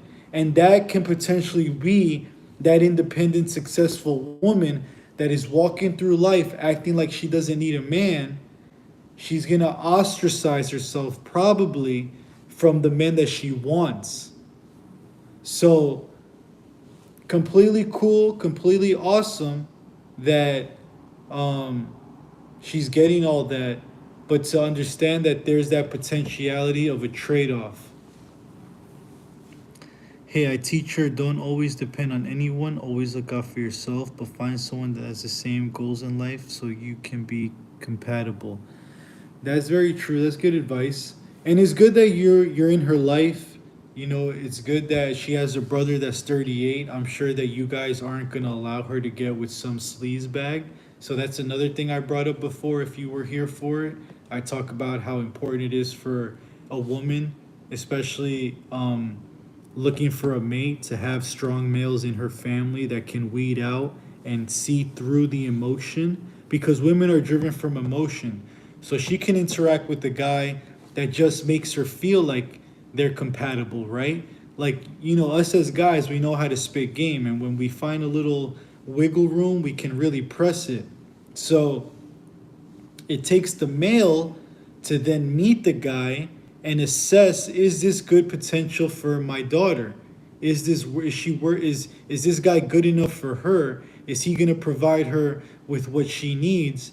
And the guys in the family can see through that emotion that she's feeling. Like, she's probably going to be head over heels for this guy, right? Especially if she's introducing you to him. So it's really up to the guys in the family to assess, man, what is this guy does for a living? Can he really provide what he's saying? Is he walking what he talks? You know?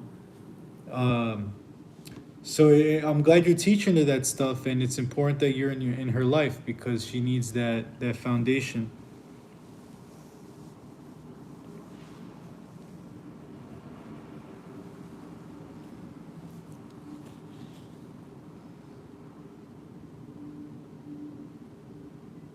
That's good. That's good because I have sisters too, and you know, it's something that when those opportunities ever come across, I definitely try to, you know, because you don't want to seem so overruling and overburdening, but we strive from logic, and a lot of the times we can see, you know, the math not mathing, or we see red flags that can be potentially overlooked, especially if the guy's charming and attractive and, you know, saying all the right things. So it's good that you guys are in her life like that. A lot of women don't have that, I would say. A lot of young modern women are being raised in single mother households, and then they're being reinforced this thinking of, I seen my mom be by herself, be independent, so that's what they think they need to do, and then they miss the opportunity to maybe potentially find a guy at the right age that can take care of them and give them what they really want. And I will admit, what I want isn't what everybody wants. I'm teaching her, if a guy abuses her, then that's the wrong guy. Yeah, and there's a lot of red flags before the abuse comes, right? You know, there's probably a lot of red flags that happen, you know, and a lot of girls tend to overlook them because, oh, the guy is he's a bad boy, he's being mysterious, he's not being communicative with me, right? So, you know, understanding how what attracts, you know, women, it's important also to understand that aspect as well, because you know, guys will be guys and they'll say the right thing, but true intention always comes out with time. And you're right, I agree with that though. Yeah, abuse shouldn't be tolerated at all, verbal or physical. And I would say if the guy is arguing with the girl, he's not a good guy. He's not the right guy.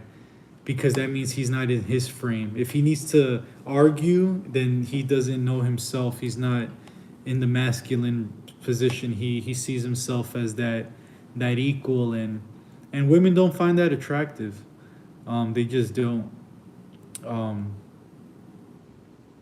they don't want to admit it, but they want the guy to be the leader, and it's just in most cases women aren't really set up to be followers these days, I would say.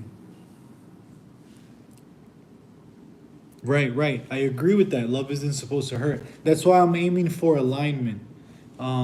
If you have to kind of change the other person and make them do what you want and force them to kind of do what you want, then there's a misalignment there. And I agree. It's like it's going to cause hurt. It's going to cause problems. It's going to cause inconsistencies. So it's better to aim for alignment. This way it's more natural. It's more like there's no force. It's just what should be. So I agree with that.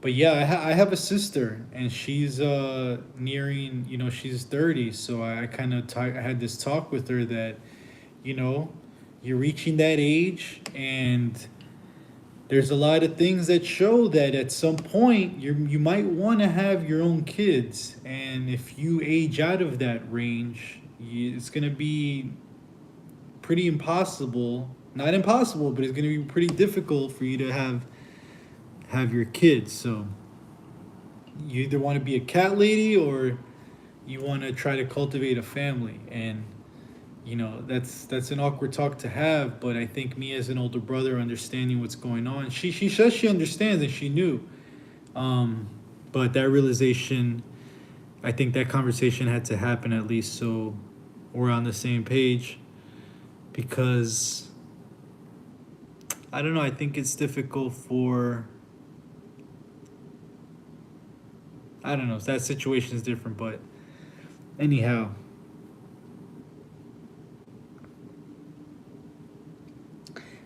Some control is wrong. Some control is wrong. But I will say that I personally think that when a guy tries to put boundaries on the girl, that's when he actually cares about her. Because if he didn't say, "Hey, would you mind not dressing that way? You're a bit too exposed. Would you mind changing?" If he's saying that, right? Some women will find that controlling. Oh, I want to dress the way I want to dress. You can't control me, right? But he actually cares about you deeply and is trying to put this boundary that he finds disrespectful for having his woman dress a certain way, right? And a lot of women will say that's controlling, but I will say that means he actually cares about you, right? That's just one example of what gets misconstrued as controlling, when I think it's just an appropriate boundary, especially if your girl is going out dressed a certain way and you don't find it appropriate. And if you say something, there should be no argument. If you're my girl, you love and respect me, I'm uncomfortable with the way you're dressed. It's a bit extreme. Would you mind changing? Now, that's a very good way of wording it. Some guys might not articulate it that way. But if the girl still has a contention with even that, she's for the streets, bro. Because what is she dressing like that for, right? She already has the man. The attention, the reason why women dress provocatively is because that's their for sale sign. That's their way of attracting a mate, is by having this for sale sign of, look at me, I'm approachable, and then they decide who they want from there. The woman just picks the winners, right? So I think that's my little take on that. But I agree, there's certain levels of control that is real.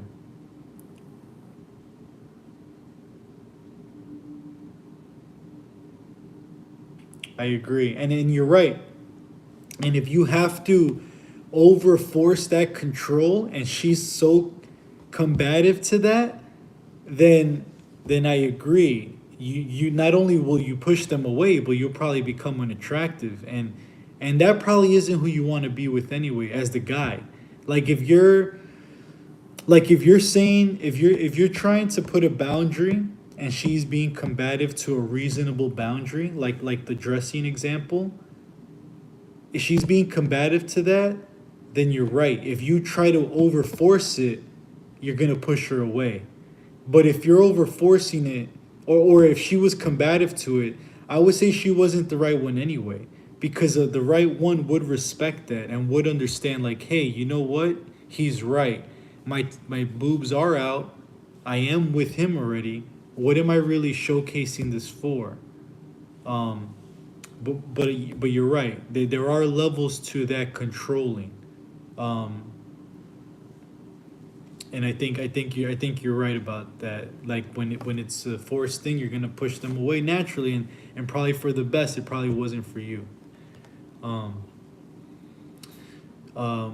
Another controlling example, I would say, besides the dress thing.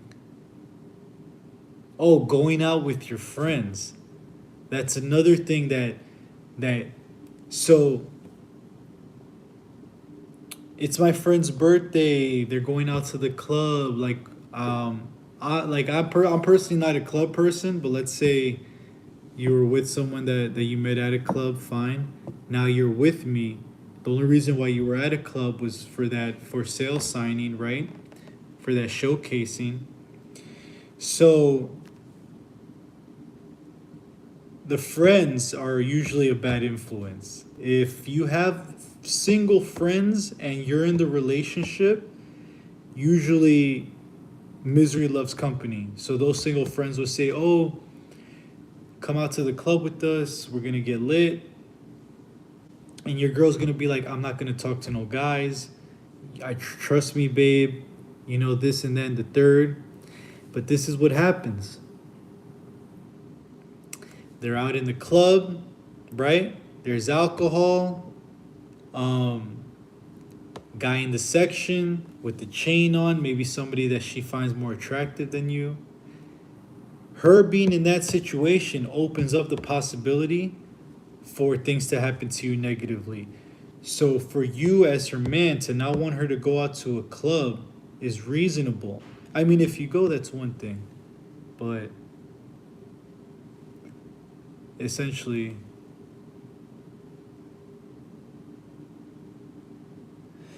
I agree. Trust is, I agree. The trust thing is,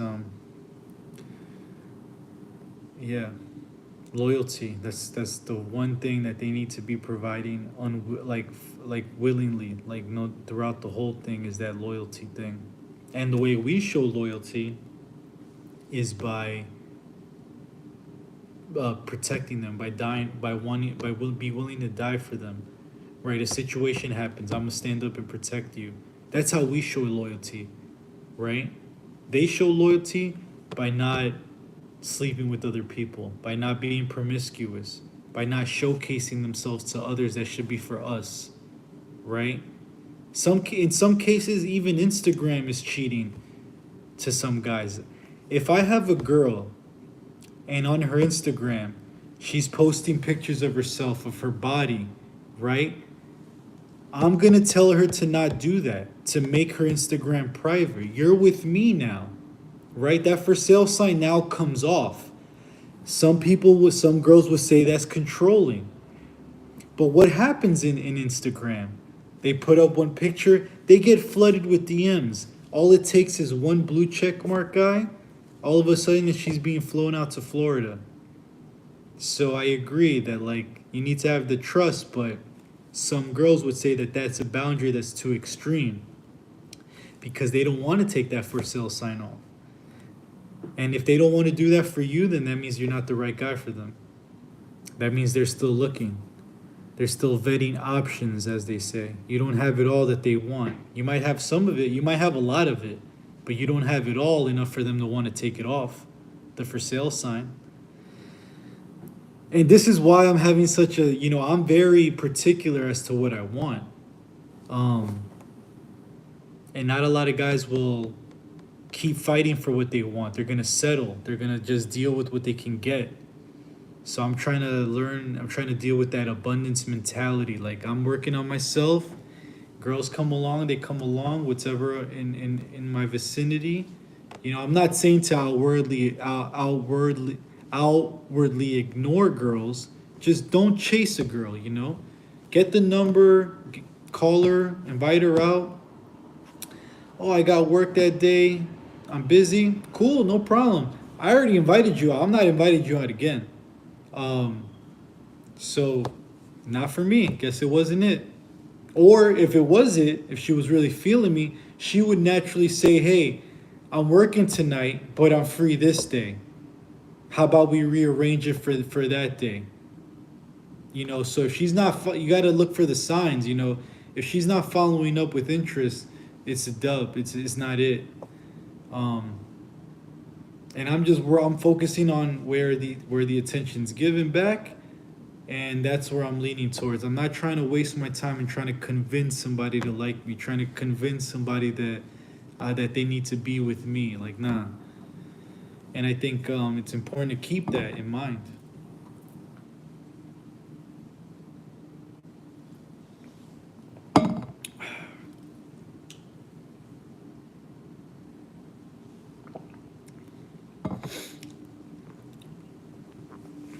Yeah, man. Damn, how did I lose a like? What the hell? Anyway. So I'm part of this men's club where we kind of challenge ourselves with these physical events. We had one of our events was this hike.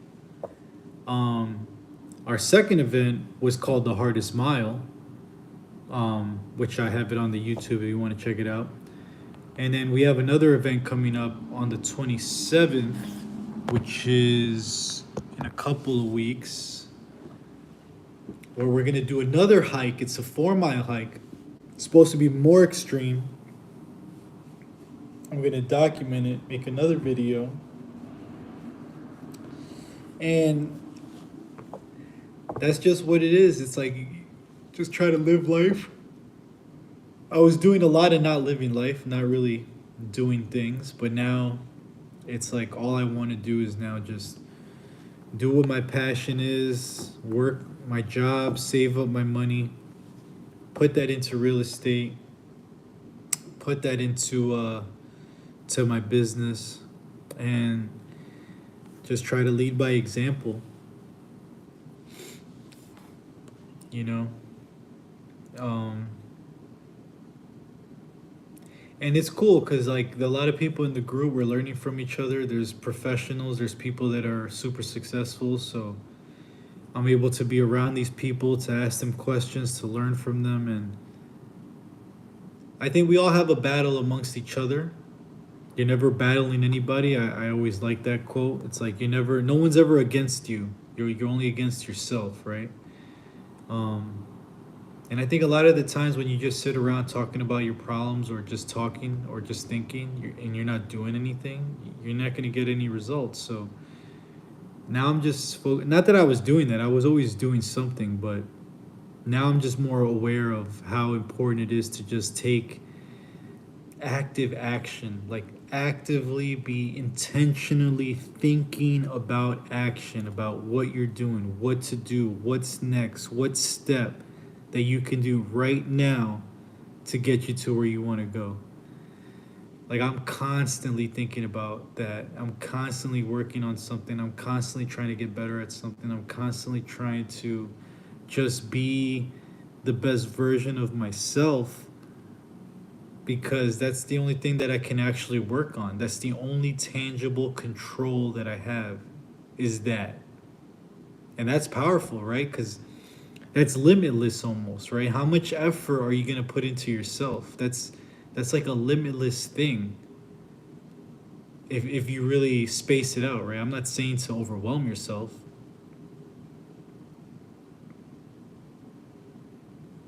Communication is definitely a big part of a relationship. And I think that what women find to be communication when we speak our mind. Because it's happened to me before where if you communicate something that you're having a problem with, and let's say it actually holds her to fire, it actually holds her accountable, what they tend to do is they tend to diminish your problem. Like, wow, you're really worried about that? Like, almost to demean you. It's a tactic that they have. So if it's real authentic communication where she's being honest and you're able to speak your mind about a certain problem, then yeah, that's definitely great. But a lot of the times what ends up happening is, well, I guess, not what ends up happening a lot of the times. I guess what I've realized that women have a hard time with direct, blunt communication. So you almost always have to find a way to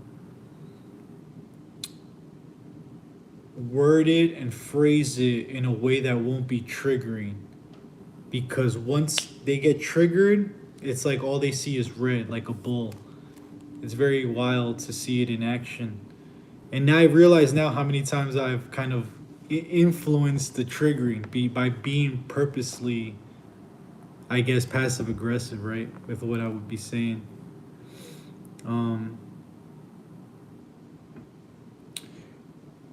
A hot take. This is a hot take. While communication is important, I don't think it's necessary for the man to be vulnerable in front of his woman. And by vulnerable, I mean by talk about a problem that he's having that he can't figure out. Like, let's say he doesn't know how he's going to pay the bills this month, right? If he goes up to the apartment or the house and he sits down with you and he starts breaking down and freaking out, like, man, I don't know how to pay these bills this month, babe. I don't know what to do. I don't know what to do.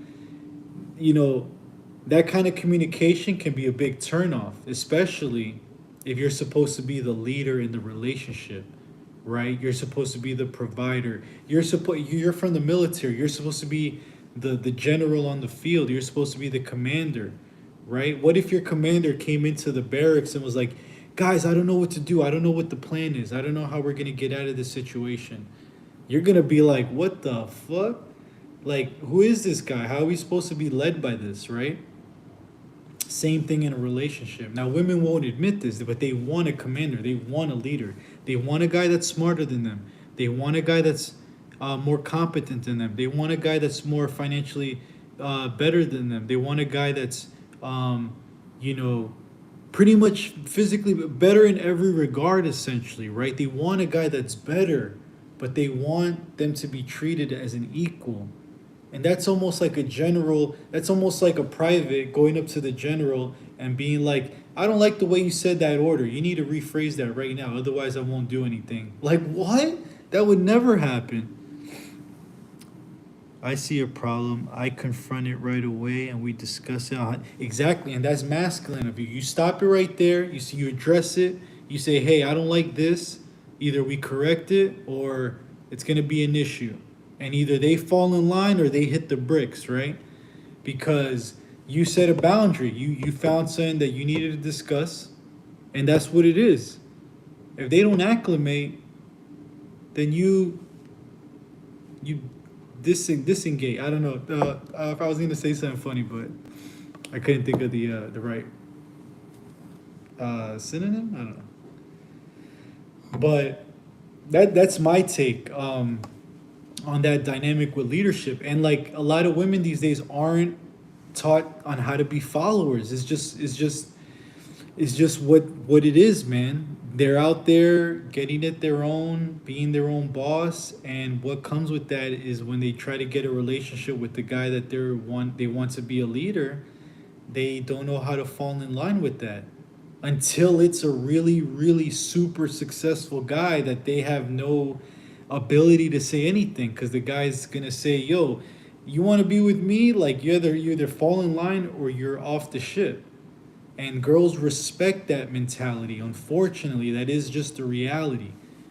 However controversial, um, however it may sound, is just the reality.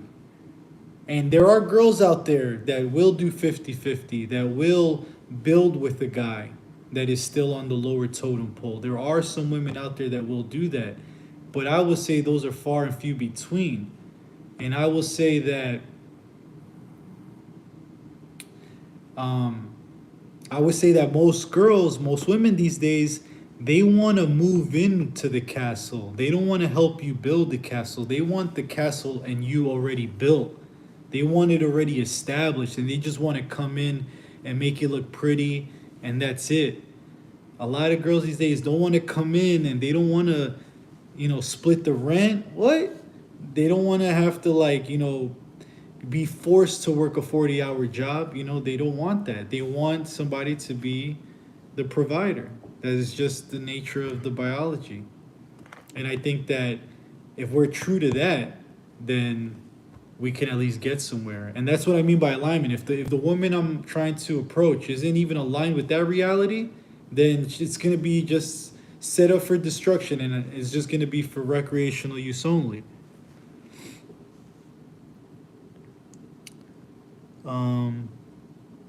Hey, I feel if they can't accept that, then don't let the door hit you on the way out. Good Lord, split you. The good Lord split. Where the good Lord split. Yo. And that's another thing too. So a woman at 18 years old and a guy at 18 years old. The woman essentially has been given value. She has upfront value. She is like a trust fund baby, a millionaire, given at 18 years old, millions of dollars. A guy at 18 years old has to get it out the mud. He has to build himself. He has to get experience. He has to build up money, status, charisma, competence, accomplishments, right? In order to be as valuable as the 18-year-old to 21-year-old woman, right? That's huge. A lot of people don't even understand that concept, right? So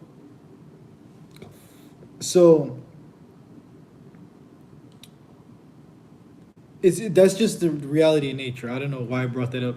I think when you said where the good Lord split you, it made me think of females and their value, and when they're at their peak value.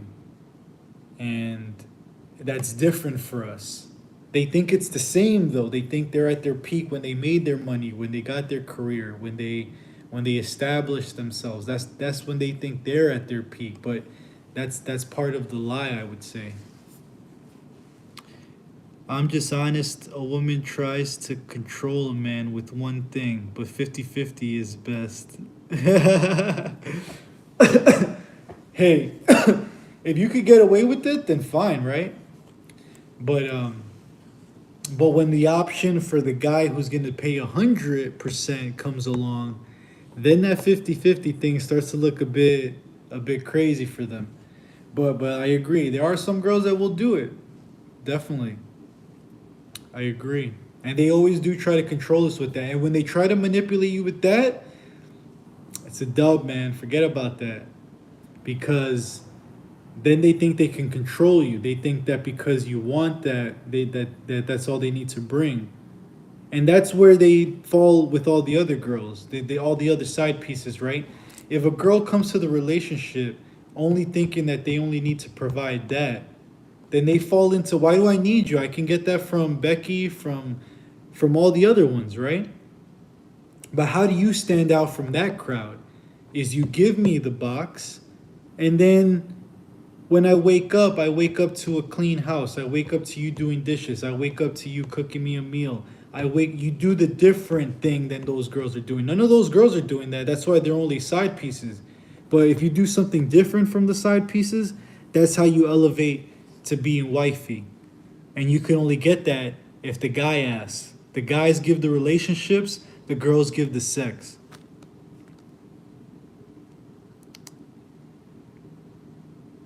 Yep.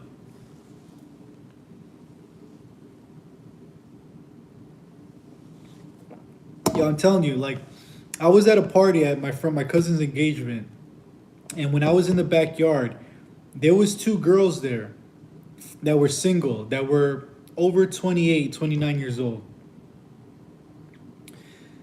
I think they were about that age, if I'm not mistaken. And I was spitting a lot of the talking points that I talked today, and one of them was like, you're literally describing my love life of being kind of like only put in a certain box, because no real guy wants to deal with that kind of boss babe mentality, right? So you only get put in a certain place of like not being in a relationship, but just being used in like recreational use.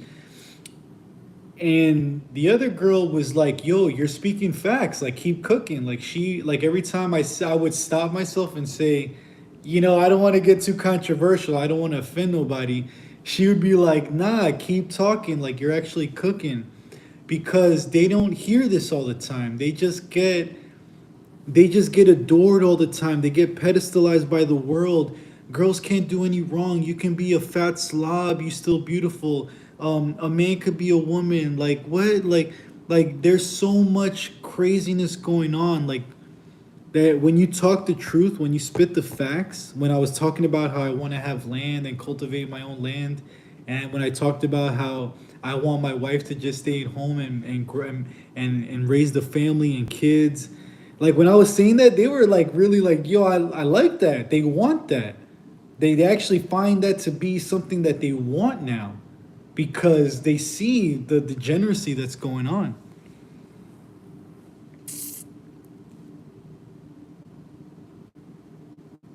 That's true. That's true. Older women are good for that. I would say they are good for that, for making love, for definitely having that experience. But they also come with certain habits that can't be out trained or out teached.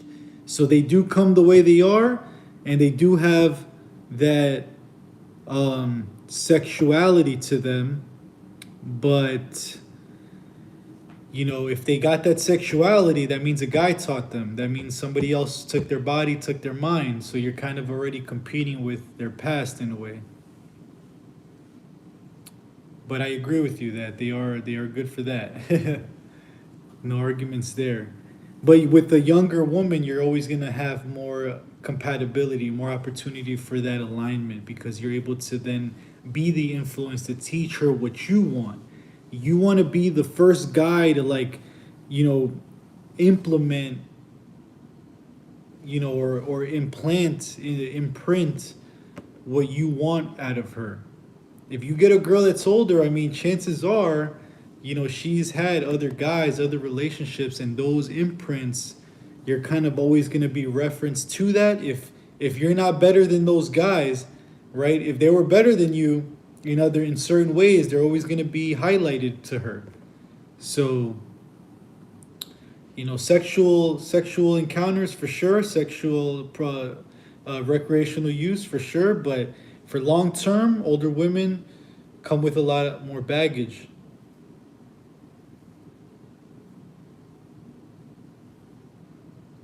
Yeah, younger women, yo, bro, the DMs are crazy, bro. Like,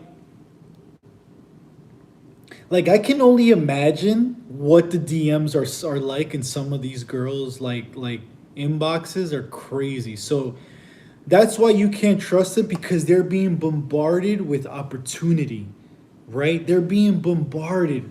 They're getting hit on in the street. They could be wearing sweatpants. They're getting hit on in the streets, in the train, at the job. They're getting hit on everywhere. They're being bombarded by options, right?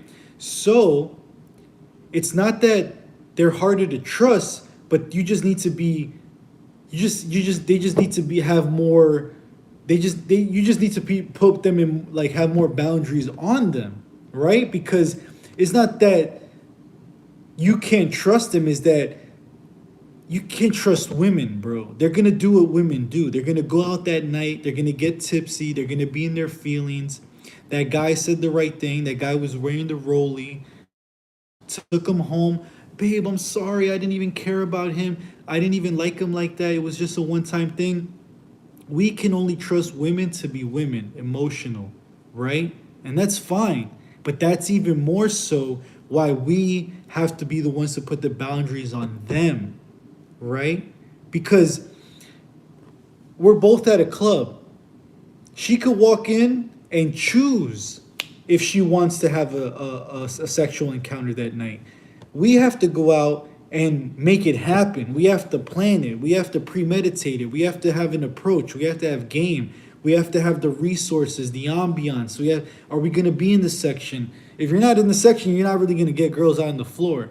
So it's like that factor is why it's not that you don't trust them. It's like you can't trust women's nature. And they're going to do what they do regardless, right? So the only thing you can do as a man is set yourself up so much that you can enforce these boundaries on them, right? So when you get that younger girl, it's like you're already this dude that knows what he wants. He knows what he wants from his girl. And you're going to put those boundaries. I want to see your DMs. Why? Why do you want to see it? What do you mean why? You're with me, right? Why are you hiding them? I want you to make your page private. I don't want you to hang out with any of your single friends no more, right? I want you to cut off all your guy friends. Don't hang out with your guy friends. What? Hell no. No guy friends. Okay? Those are boundaries set by the man because you should take your for sale sign off. You're with a man now. But what happens is they want to have both. They want to have the cake and eat it too, right?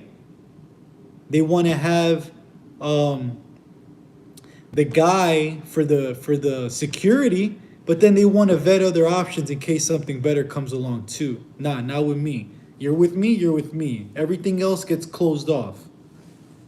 Because the world is filled with more options and they get indignated with the choice problem. I was married to a wonderful lady that was older, and we were married 35 years, and it was awesome, but I was holding her hand when she passed away. Wow, dude.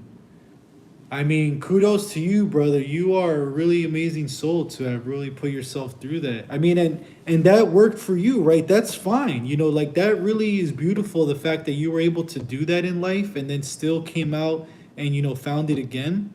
I mean, beautiful, bro. And you have kids that seem to be doing very well. That's awesome, man. I'm really glad you're in here, you know, chatting with me too, because I would probably just be out here spewing into the ether.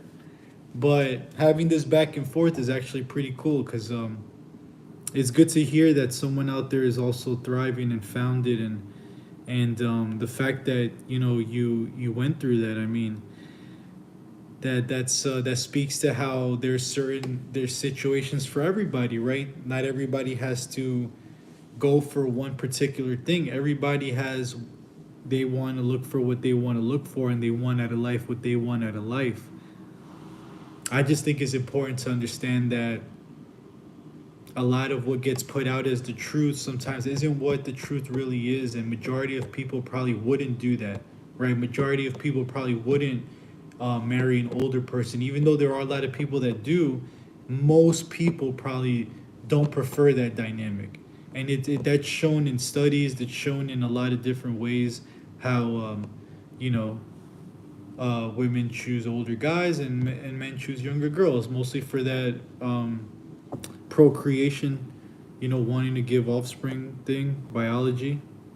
But I'm glad you were able to go through that, and you're still able to have kids, and you saw her through her life and holding her hand as she passed away, which is probably one of probably the extremest thing, the most craziest, not craziest, but the most deepest thing you'll ever do as of now. That's got to have been very profound. I mean, I lost an uncle to cancer, and yeah, that's like, you kind of see the reality of life when you see somebody that close go. And I think it kind of opened up my eyes to kind of what's important and what really matters, and that's beautiful, man.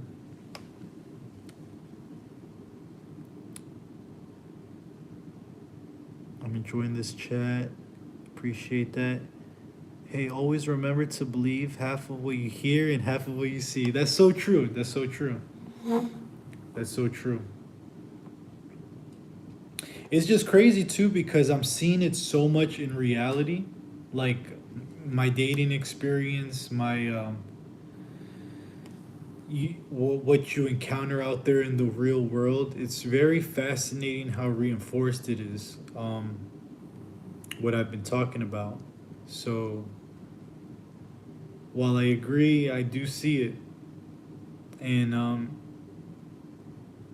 it's good though because realization is part of the battle. Understanding the enemy is part of the tactic. Understanding where you are in life and your position is part of where you can go from there. So I think that at least now that I have that kind of stable foundation of where I'm at and what it is, definitely it's made me recalibrate my approach in a lot of different ways that has been much more fruitful since those changes. More results in the area of girls, or more results in the area of business and success and trying to create something, because I think the choices now are more aligned with what I'm seeing the reality and where I got to move and pivot, because I think a lot of the times growing up I was clouded on what was important and what to prioritize due to, like, following the crowd, wanting to fit in, whatever the case.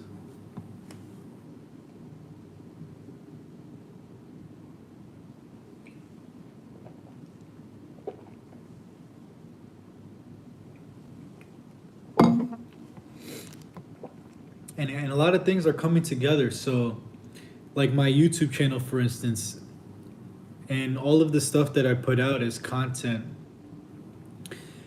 I want to leave it as a legacy, right? It's like, it's me, it's part of me. So if I ever, God forbid, was to go under unforeseen circumstances or early, I at least have left something as to a reference as to where my mentality was, or where my morals were, or what I was thinking about, or what my ideas were, where I was trying to go towards in life. That anybody could see, right? Whether it's my family, my nephew, people in the future. This is kind of what I want to leave behind, is this kind of legacy, is this kind of mark of what I want to do and what I want to leave. So it's interesting how the YouTube channel is coming together. I mean, I've been doing it for a while now in terms of putting stuff out for years now. Not as consistent as I've been lately.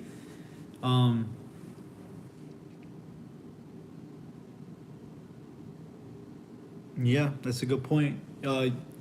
You're the people you surround yourself with are a result. You're the four people. You're the fifth, right? Like, you are the result of who you surround yourself by, and your environment. Very interesting you bring this up. I've been learning a lot about, so your environment, right? They did this experiment where they took two people who disliked each other and put them in a room for a limited amount of time. It might have been only like 45 minutes. And then they monitored their health, their biometrics, before and after the interaction. And they realized that metabolic health, I forget the term that was used, but their baseline health had depleted significantly just from being around and in an environment that they found displeasing, right? Because of that person or because of the situation, right? Now think about this. You don't choose your family, right? Sometimes you don't choose who you're surrounded by as you grow up.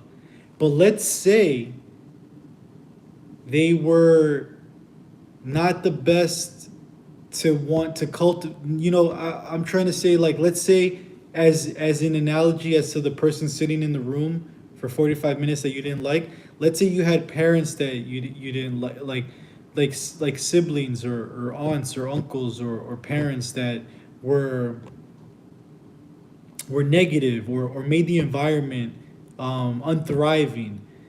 Imagine the detrimental health of living in that for years, right? Because I was thinking about this. I was thinking about this. I was telling my dad, and I love my dad. You know, my parents did the best for me. They're doing so much. They sacrificed their blood, sweat, and tears for us, right? I love them so much. But I had to be real with my dad, and I think it's something that parents do like unknowingly. It's just like a reaction. It's it's like a reflex. So when I was like 18, 20, I forgot how old I was going to buy my first car. And you know, it was about $1,500. It was a used car. I did some research on it, but it was being sold from a friend, and I figured, you know, this is a good little car. Why not? I have the money. I think I have everything in line. I go to my dad for some advice, and it's justifiably so, you know. Oh, be careful. It's a used car. How many miles? You're probably going to have to change this, that, and the third. Not really. I mean, it was great advice, right? I mean, he was trying to help me not make a mistake. But when you grow up in an environment like that, where you don't really have the freedom to like, instead of saying, let's say, huh, it's interesting, let's go check it out. Maybe we can get a mechanic to check it out before you buy it. Did you drive it before? Like, instead of asking proactive questions, it was more kind of like a negative standpoint, right? And I think a lot about that when it comes to the environment and what we surround ourselves and who we surround ourselves by, like you were saying, with the friends thing. Now I'm just extrapolating that into family, right? Let's say you're creative and you have ideas, but they're not massaging those ideas to exasperate them more. Instead, they're kind of like shunning it or limiting the idea or kind of putting a wrench in the momentum that you had, right? I think that's very important. That's why, like, I'm looking at my niece and nephew and I'm like looking at how we're doing that to them, what was done to me. And I don't think I came out that affected by it. Maybe more than I'd like to admit. I don't know. I'm trying to figure it out. But I'm seeing it in real time. So I'm trying to be the one that gives them that freedom, that gives that opportunity to, hey, this is your time to take risk. This is your opportunity to take a chance, to try something new, to maybe buy that car and see how it goes. Now you know how to go about it next time, or now you know what not to do. You know, parents instead, they want to protect. They want to make sure they don't make that mistake. They want to make sure they don't spill that juice. They want to make sure they don't hit the corner of the table, right? So it's like a reflex to want them to not make the mistake, but also you need to give them the space to make mistakes so that they learn for themselves. And one thing that I was learning was giving kids responsibility when they're young is huge. Making them sweep or do the dishes, or giving them chores, giving them tasks that make them feel accomplished, giving them stimulating ideas. Right. Another thing too is also reinforcing positivities and not reinforcing negativities. Right. Instead of saying, "Hey, don't eat at the couch, eat at the table," you say, "Hey, come eat at the table," right? Like you say what you want them to do, not what you don't want them to do, because you're almost, it's like something I heard that pilots do. Like if you're a pilot, they know this apparently. Like you almost can't not think of a negative thought. So if they say don't turn left, the pilot's gonna only think about going left. Like it's just a thing. So when you're raising kids, it's like you don't want to reinforce a negative thing. So you want to say it like you want to reinforce what you want them to do. So instead of saying, "Hey, don't go out at night," you say, "Hey, stay in after this time because is more dangerous, right? You want to reinforce what you want them to do, not what you actually don't want them to do. So I found that very interesting in like even the dynamic of like how we reinforce negative ideas, and how we do that to kids potentially, and how that environment could probably force somebody to be rebellious or to be it gets these like psychological concepts, like, because all of this has to do with humans, it has to do with people, it has to do with relationships, and it gets very, very complicated. It gets so complicated that it's almost very hard to talk about one aspect without talking about another, that then opens up even more complicated nuances to how this conversation can be perceived or how it can go. It just is so interesting, right? Because it's like what humans are and like what we do and like how we really function in relationships, right? And like what really makes us happy. I think about this sometimes when I'm just home, like on a Sunday morning, and I'm like cooking my eggs, my coffee's being made, the sun is up, the dogs are walked, I'm healthy, my loved ones are alive and well. It's like that's really what life is. Life isn't about that moment you were in Jamaica, or that moment you were in Dubai, or that moment you were in that fancy restaurant, or that moment you were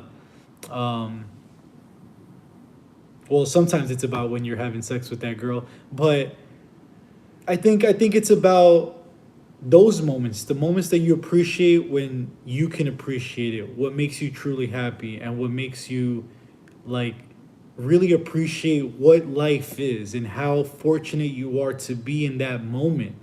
Because if you're alive right now, think about how you fought to get here in terms of the sperm and the egg alone, right? And then in terms of like you're alive right now, like why be negative? Why not appreciate every moment? It's so crazy to me that people live like that. Hey, I teach my kids exactly what you are saying, and they do great. And my daughter does chores, and I tell her this is one way to teach responsibilities. Yeah, for sure. But nowadays, what you have what's called iPad parenting. It's like parents are throwing an iPad or an iPhone in front of their toddler, in front of their kids, and they don't want to be annoyed and bombarded with the responsibility of having to be attentive to the child, which is sad because then it's like a whole nother generation of that we're like misleading. It's a whole nother, we're skewing so far away from what it should be. You see it on the train.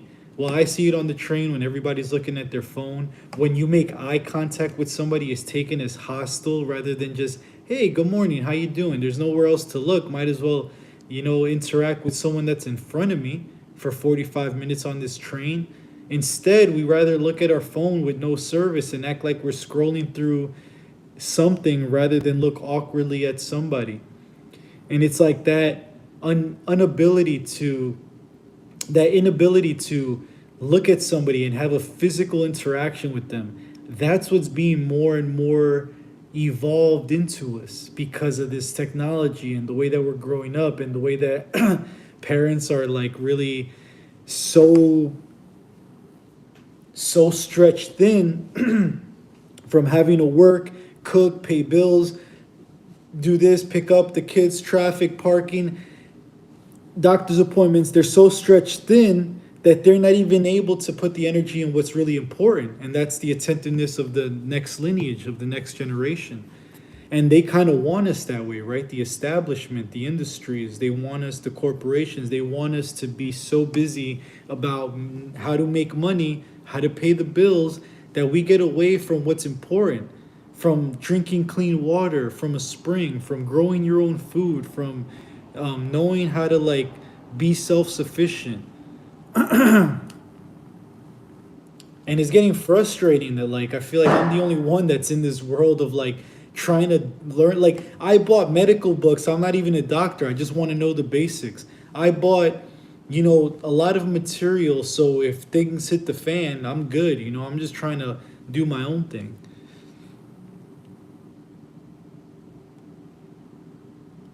Oh, yeah, yeah, definitely. I think it's human nature to start off with kindness and respect, and then it delineates from there as to what's being reciprocated, right? Like that's why I think that there's a majority of people that want to do good. Um, yeah, so I think that there's more people that want to do good because I think that more people derive from wanting to be kind because I think naturally people want to believe that there are more kind people in the world than evil people.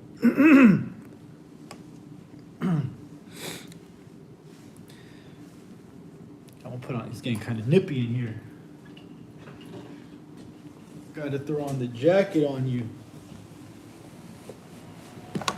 Ugh.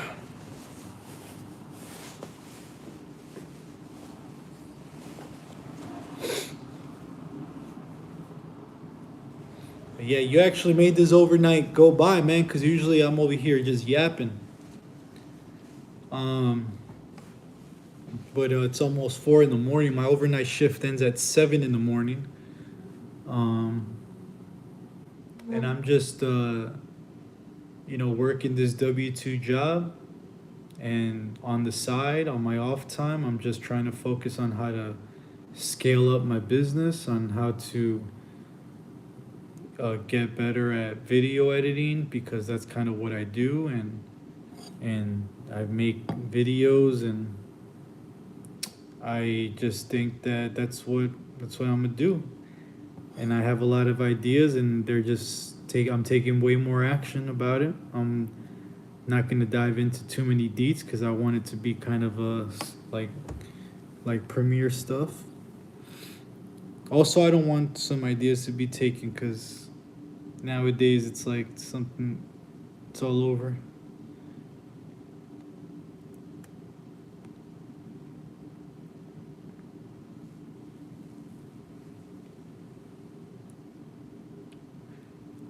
I think there's also a big problem with the way that well, cities is a problem. We know that. We know it's not natural to be so on top of each other. So 100%, 100%, that's definitely a major factor when it comes to a lot of these issues, is that we're all on top of each other.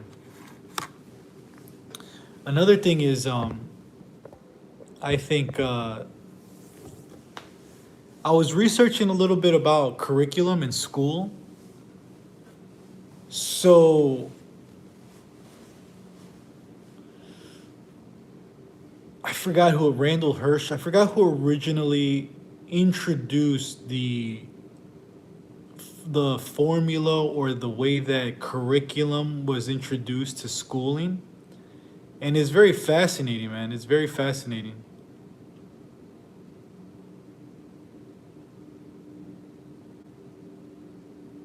Yeah, true that, true that.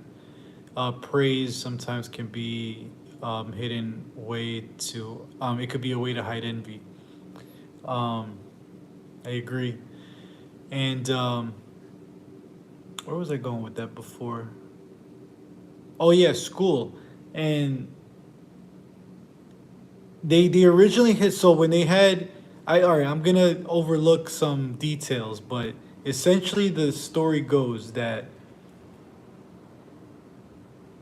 the colonials or the people that had power wanted the workers and the slaves to be kind of competent to a certain degree. So they created a curriculum. I think they did this with the Native Americans also and other native tribes. So they created a curriculum that essentially made them good workers, right? And not like accentuate talent or creativity. And it's very interesting when you think about that because when you look at what schooling is, it's like it's a way to get you ready to go into a job or the workforce, right? And only when you go to like private school or like a really good school, are you going to be taught more about like how to really not be just a worker, but really excel in the aspect of life in a way. And if you can't afford that, then you're going to be in public. And what at some point somebody needs to, flip the burgers, dump the fries, open the door, pump the gas. So workers are needed, right? And I look like a preacher now, but there's nothing wrong with that. Yeah, I appreciate that. Um, so there's this whole thing about like, why are they letting these migrants in, right? The average person doesn't want to do these regular jobs. They don't want to do service. They don't want to do anything demeaning. They all want to be influencers. So I don't want to jump too much into the migrant thing, but it's interesting how now that's like, all right, we're sticking to school and curriculum. So that was captured. Like, if you look at the National Board of Education or something like that, the Board of Education, if you look at the like who originated that and the founders, right? It goes to a lot of them boys, and by them boys, I don't know if you're aware of who that is, but Zionism comes to mind, right? And it's very interesting how like a lot of these things got captured early on, and now we're just now starting to see how crazy it is. And it's only because we're seeing it in real time. Like, we're seeing the echoes of it now. Like, we're seeing how captured the medical institution is, right? We see how captured. Look at colleges. Look at how expensive they got for the same degree, if not worse degrees, because they have a lot of these studies, women's studies, gender studies that aren't real degrees. Like, unless you're gonna be a surgeon or a specified engineer or something specified specialty, yeah, college is a good thing, right? Like an architect, you got to learn like how to really formulate buildings and stuff. That's all real stuff to go to college for. But some people could be tradesmen. Some people could be electricians, right? Some people could be carpenters or whatever. But I just find it interesting how is college so expensive. And it's like same thing with houses. Like the material that it took to buy this house I'm looking at a house that's like 950,000, like almost $1 million. That when it was built in 1920 or 1950,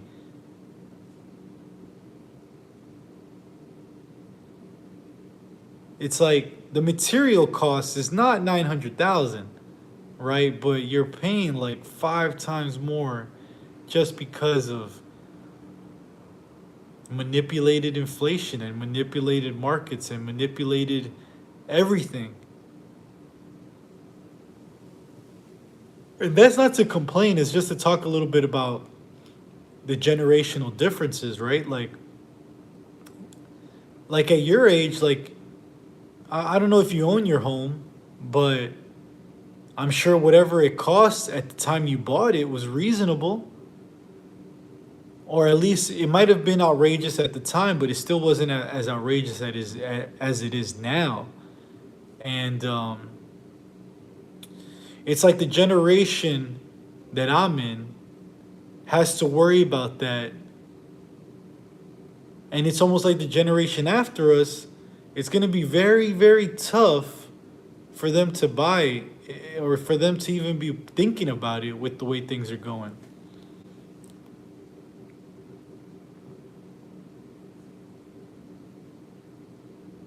Yeah, 169,000, man. See, the material cost, it sounds reasonable for that house. Like, think about the wood, the concrete, the wires, the plumbing, the pipes, the all of that material.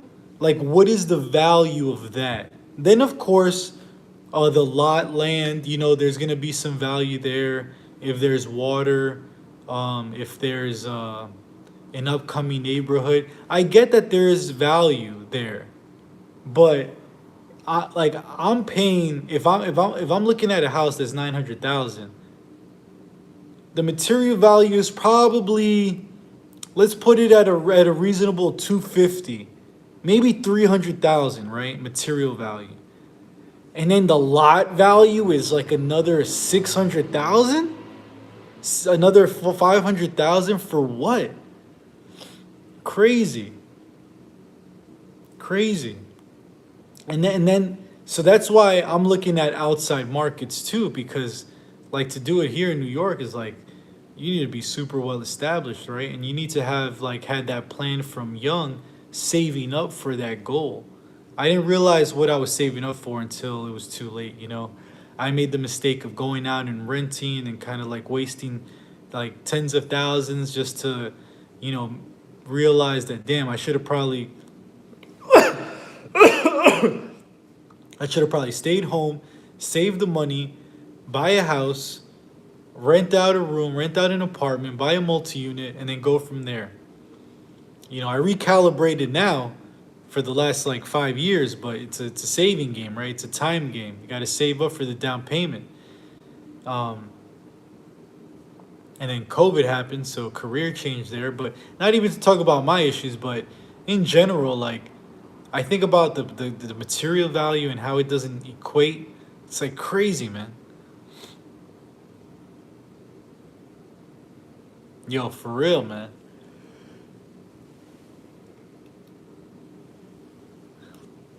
Yeah, you got to be like a millionaire to even think about this stuff.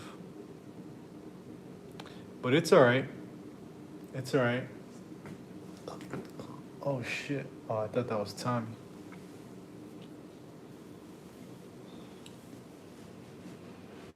Nah, but that's dope, man. I mean, congrats. I don't know if that was your only house, but that's dope. Um, Me and my family are looking to buy our first house, so we're kind of pulling our money together. We're looking to buy a multi. This way, we have a couple of apartments to possibly rent out in the future, and we're looking to just hold and then keep buying another one and leave some sort of estates for the future generations. I don't even have kids, but I'm already thinking about like, my niece and nephews and what we're leaving them. And eventually I'm gonna have my kids and I'm gonna want to leave them something too. Yeah, it's about four for me. And even I'm starting to feel it.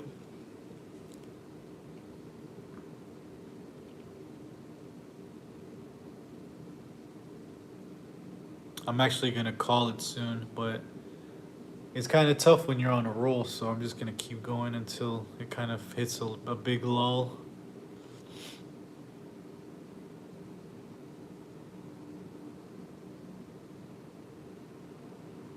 Yeah, it's crazy times. A lot of the times there's like you have these conversations and you try to really expand on what you're thinking about, but some people are so not ready to even entertain these conversations. So it's like they rather not even talk about it. And it's like, what are we going to talk about? Like, okay, how much can we talk about baseball? How much can we talk about, you know, whatever topic is in the psyche of culture? At some point, we got to get together and start thinking about like, what are we doing? Are we creating a business? Are we supporting each other? Are we trying to build something bigger than ourselves? And I think early on when I would bring up these points, I wouldn't know I wouldn't know how to not cross the boundary of it getting too personal. So I kind of ostracized myself from some people, but But it's like at some point it was true. Like, what are we talking about? What are we doing? Just getting drunk at a bar or just drinking every time we hang out and not really accomplishing any ideas or getting any.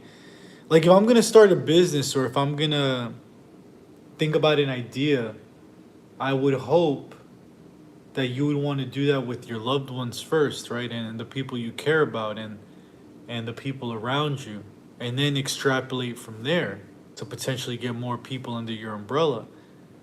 But it's almost like I'm finding it that strangers, people that I met through the Castle Club or people I meet here are more open to these topics and to divulge into more nuanced ideas in order to get somewhere else, because I can't keep thinking about these ideas myself and expect me to have a eureka moment or a new profound way of thinking about it.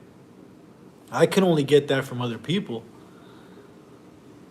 And if I and this is what I was struggling with. I was being my own accountable police, right? I was being my own reflection of myself. And when you do that, you're gonna lie. You're gonna agree with yourself, right? You're gonna think you're okay. You're gonna think you're right. You're gonna think that you're getting across how you intended. But until you see somebody else, until another mind absorbs your idea and then regurgitates something else back, it's like until then you don't know. So I'm glad there's somebody else around. I'm glad that even though we're somewhat strangers, we're able to connect in this way where, man, I guess I'm not alone. I guess I'm not so abnormal for thinking this way. There are others. There are others. And I found that, I don't know if you know Fresh and Fit, Myron Gaines, but I mean, that podcast, I was living with a woman at the time when I was absorbing their content, and in real time, just through my life, just clicking all the moments where, oh, that's why that didn't work out. That's why that fucked up. That's why. And a lot of the times it's because I wasn't aware of what the reality was. And now that I am, it's like, holy shit. We got some work to do, We got some things to do. Yeah, and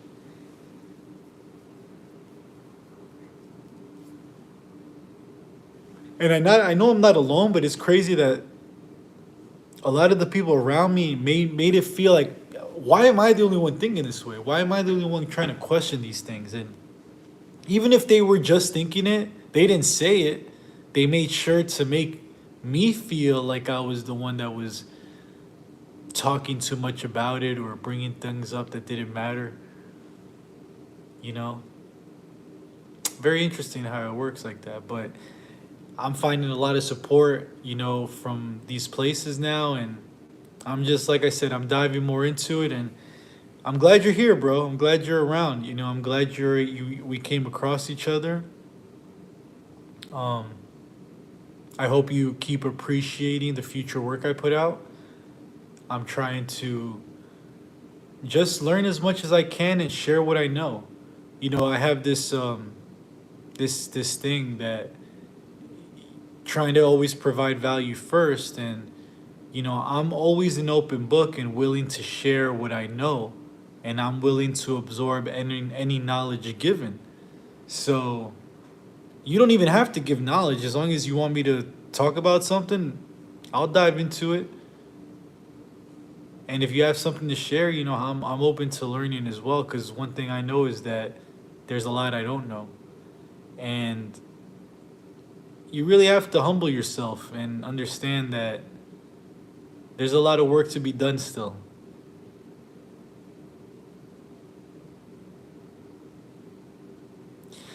Hey, reality is real. I thought like you, but then got older. Then older I got, realized everything I learned from my mistakes. Yeah, knowledge is wisdom. I agree. And you know what's fascinating too?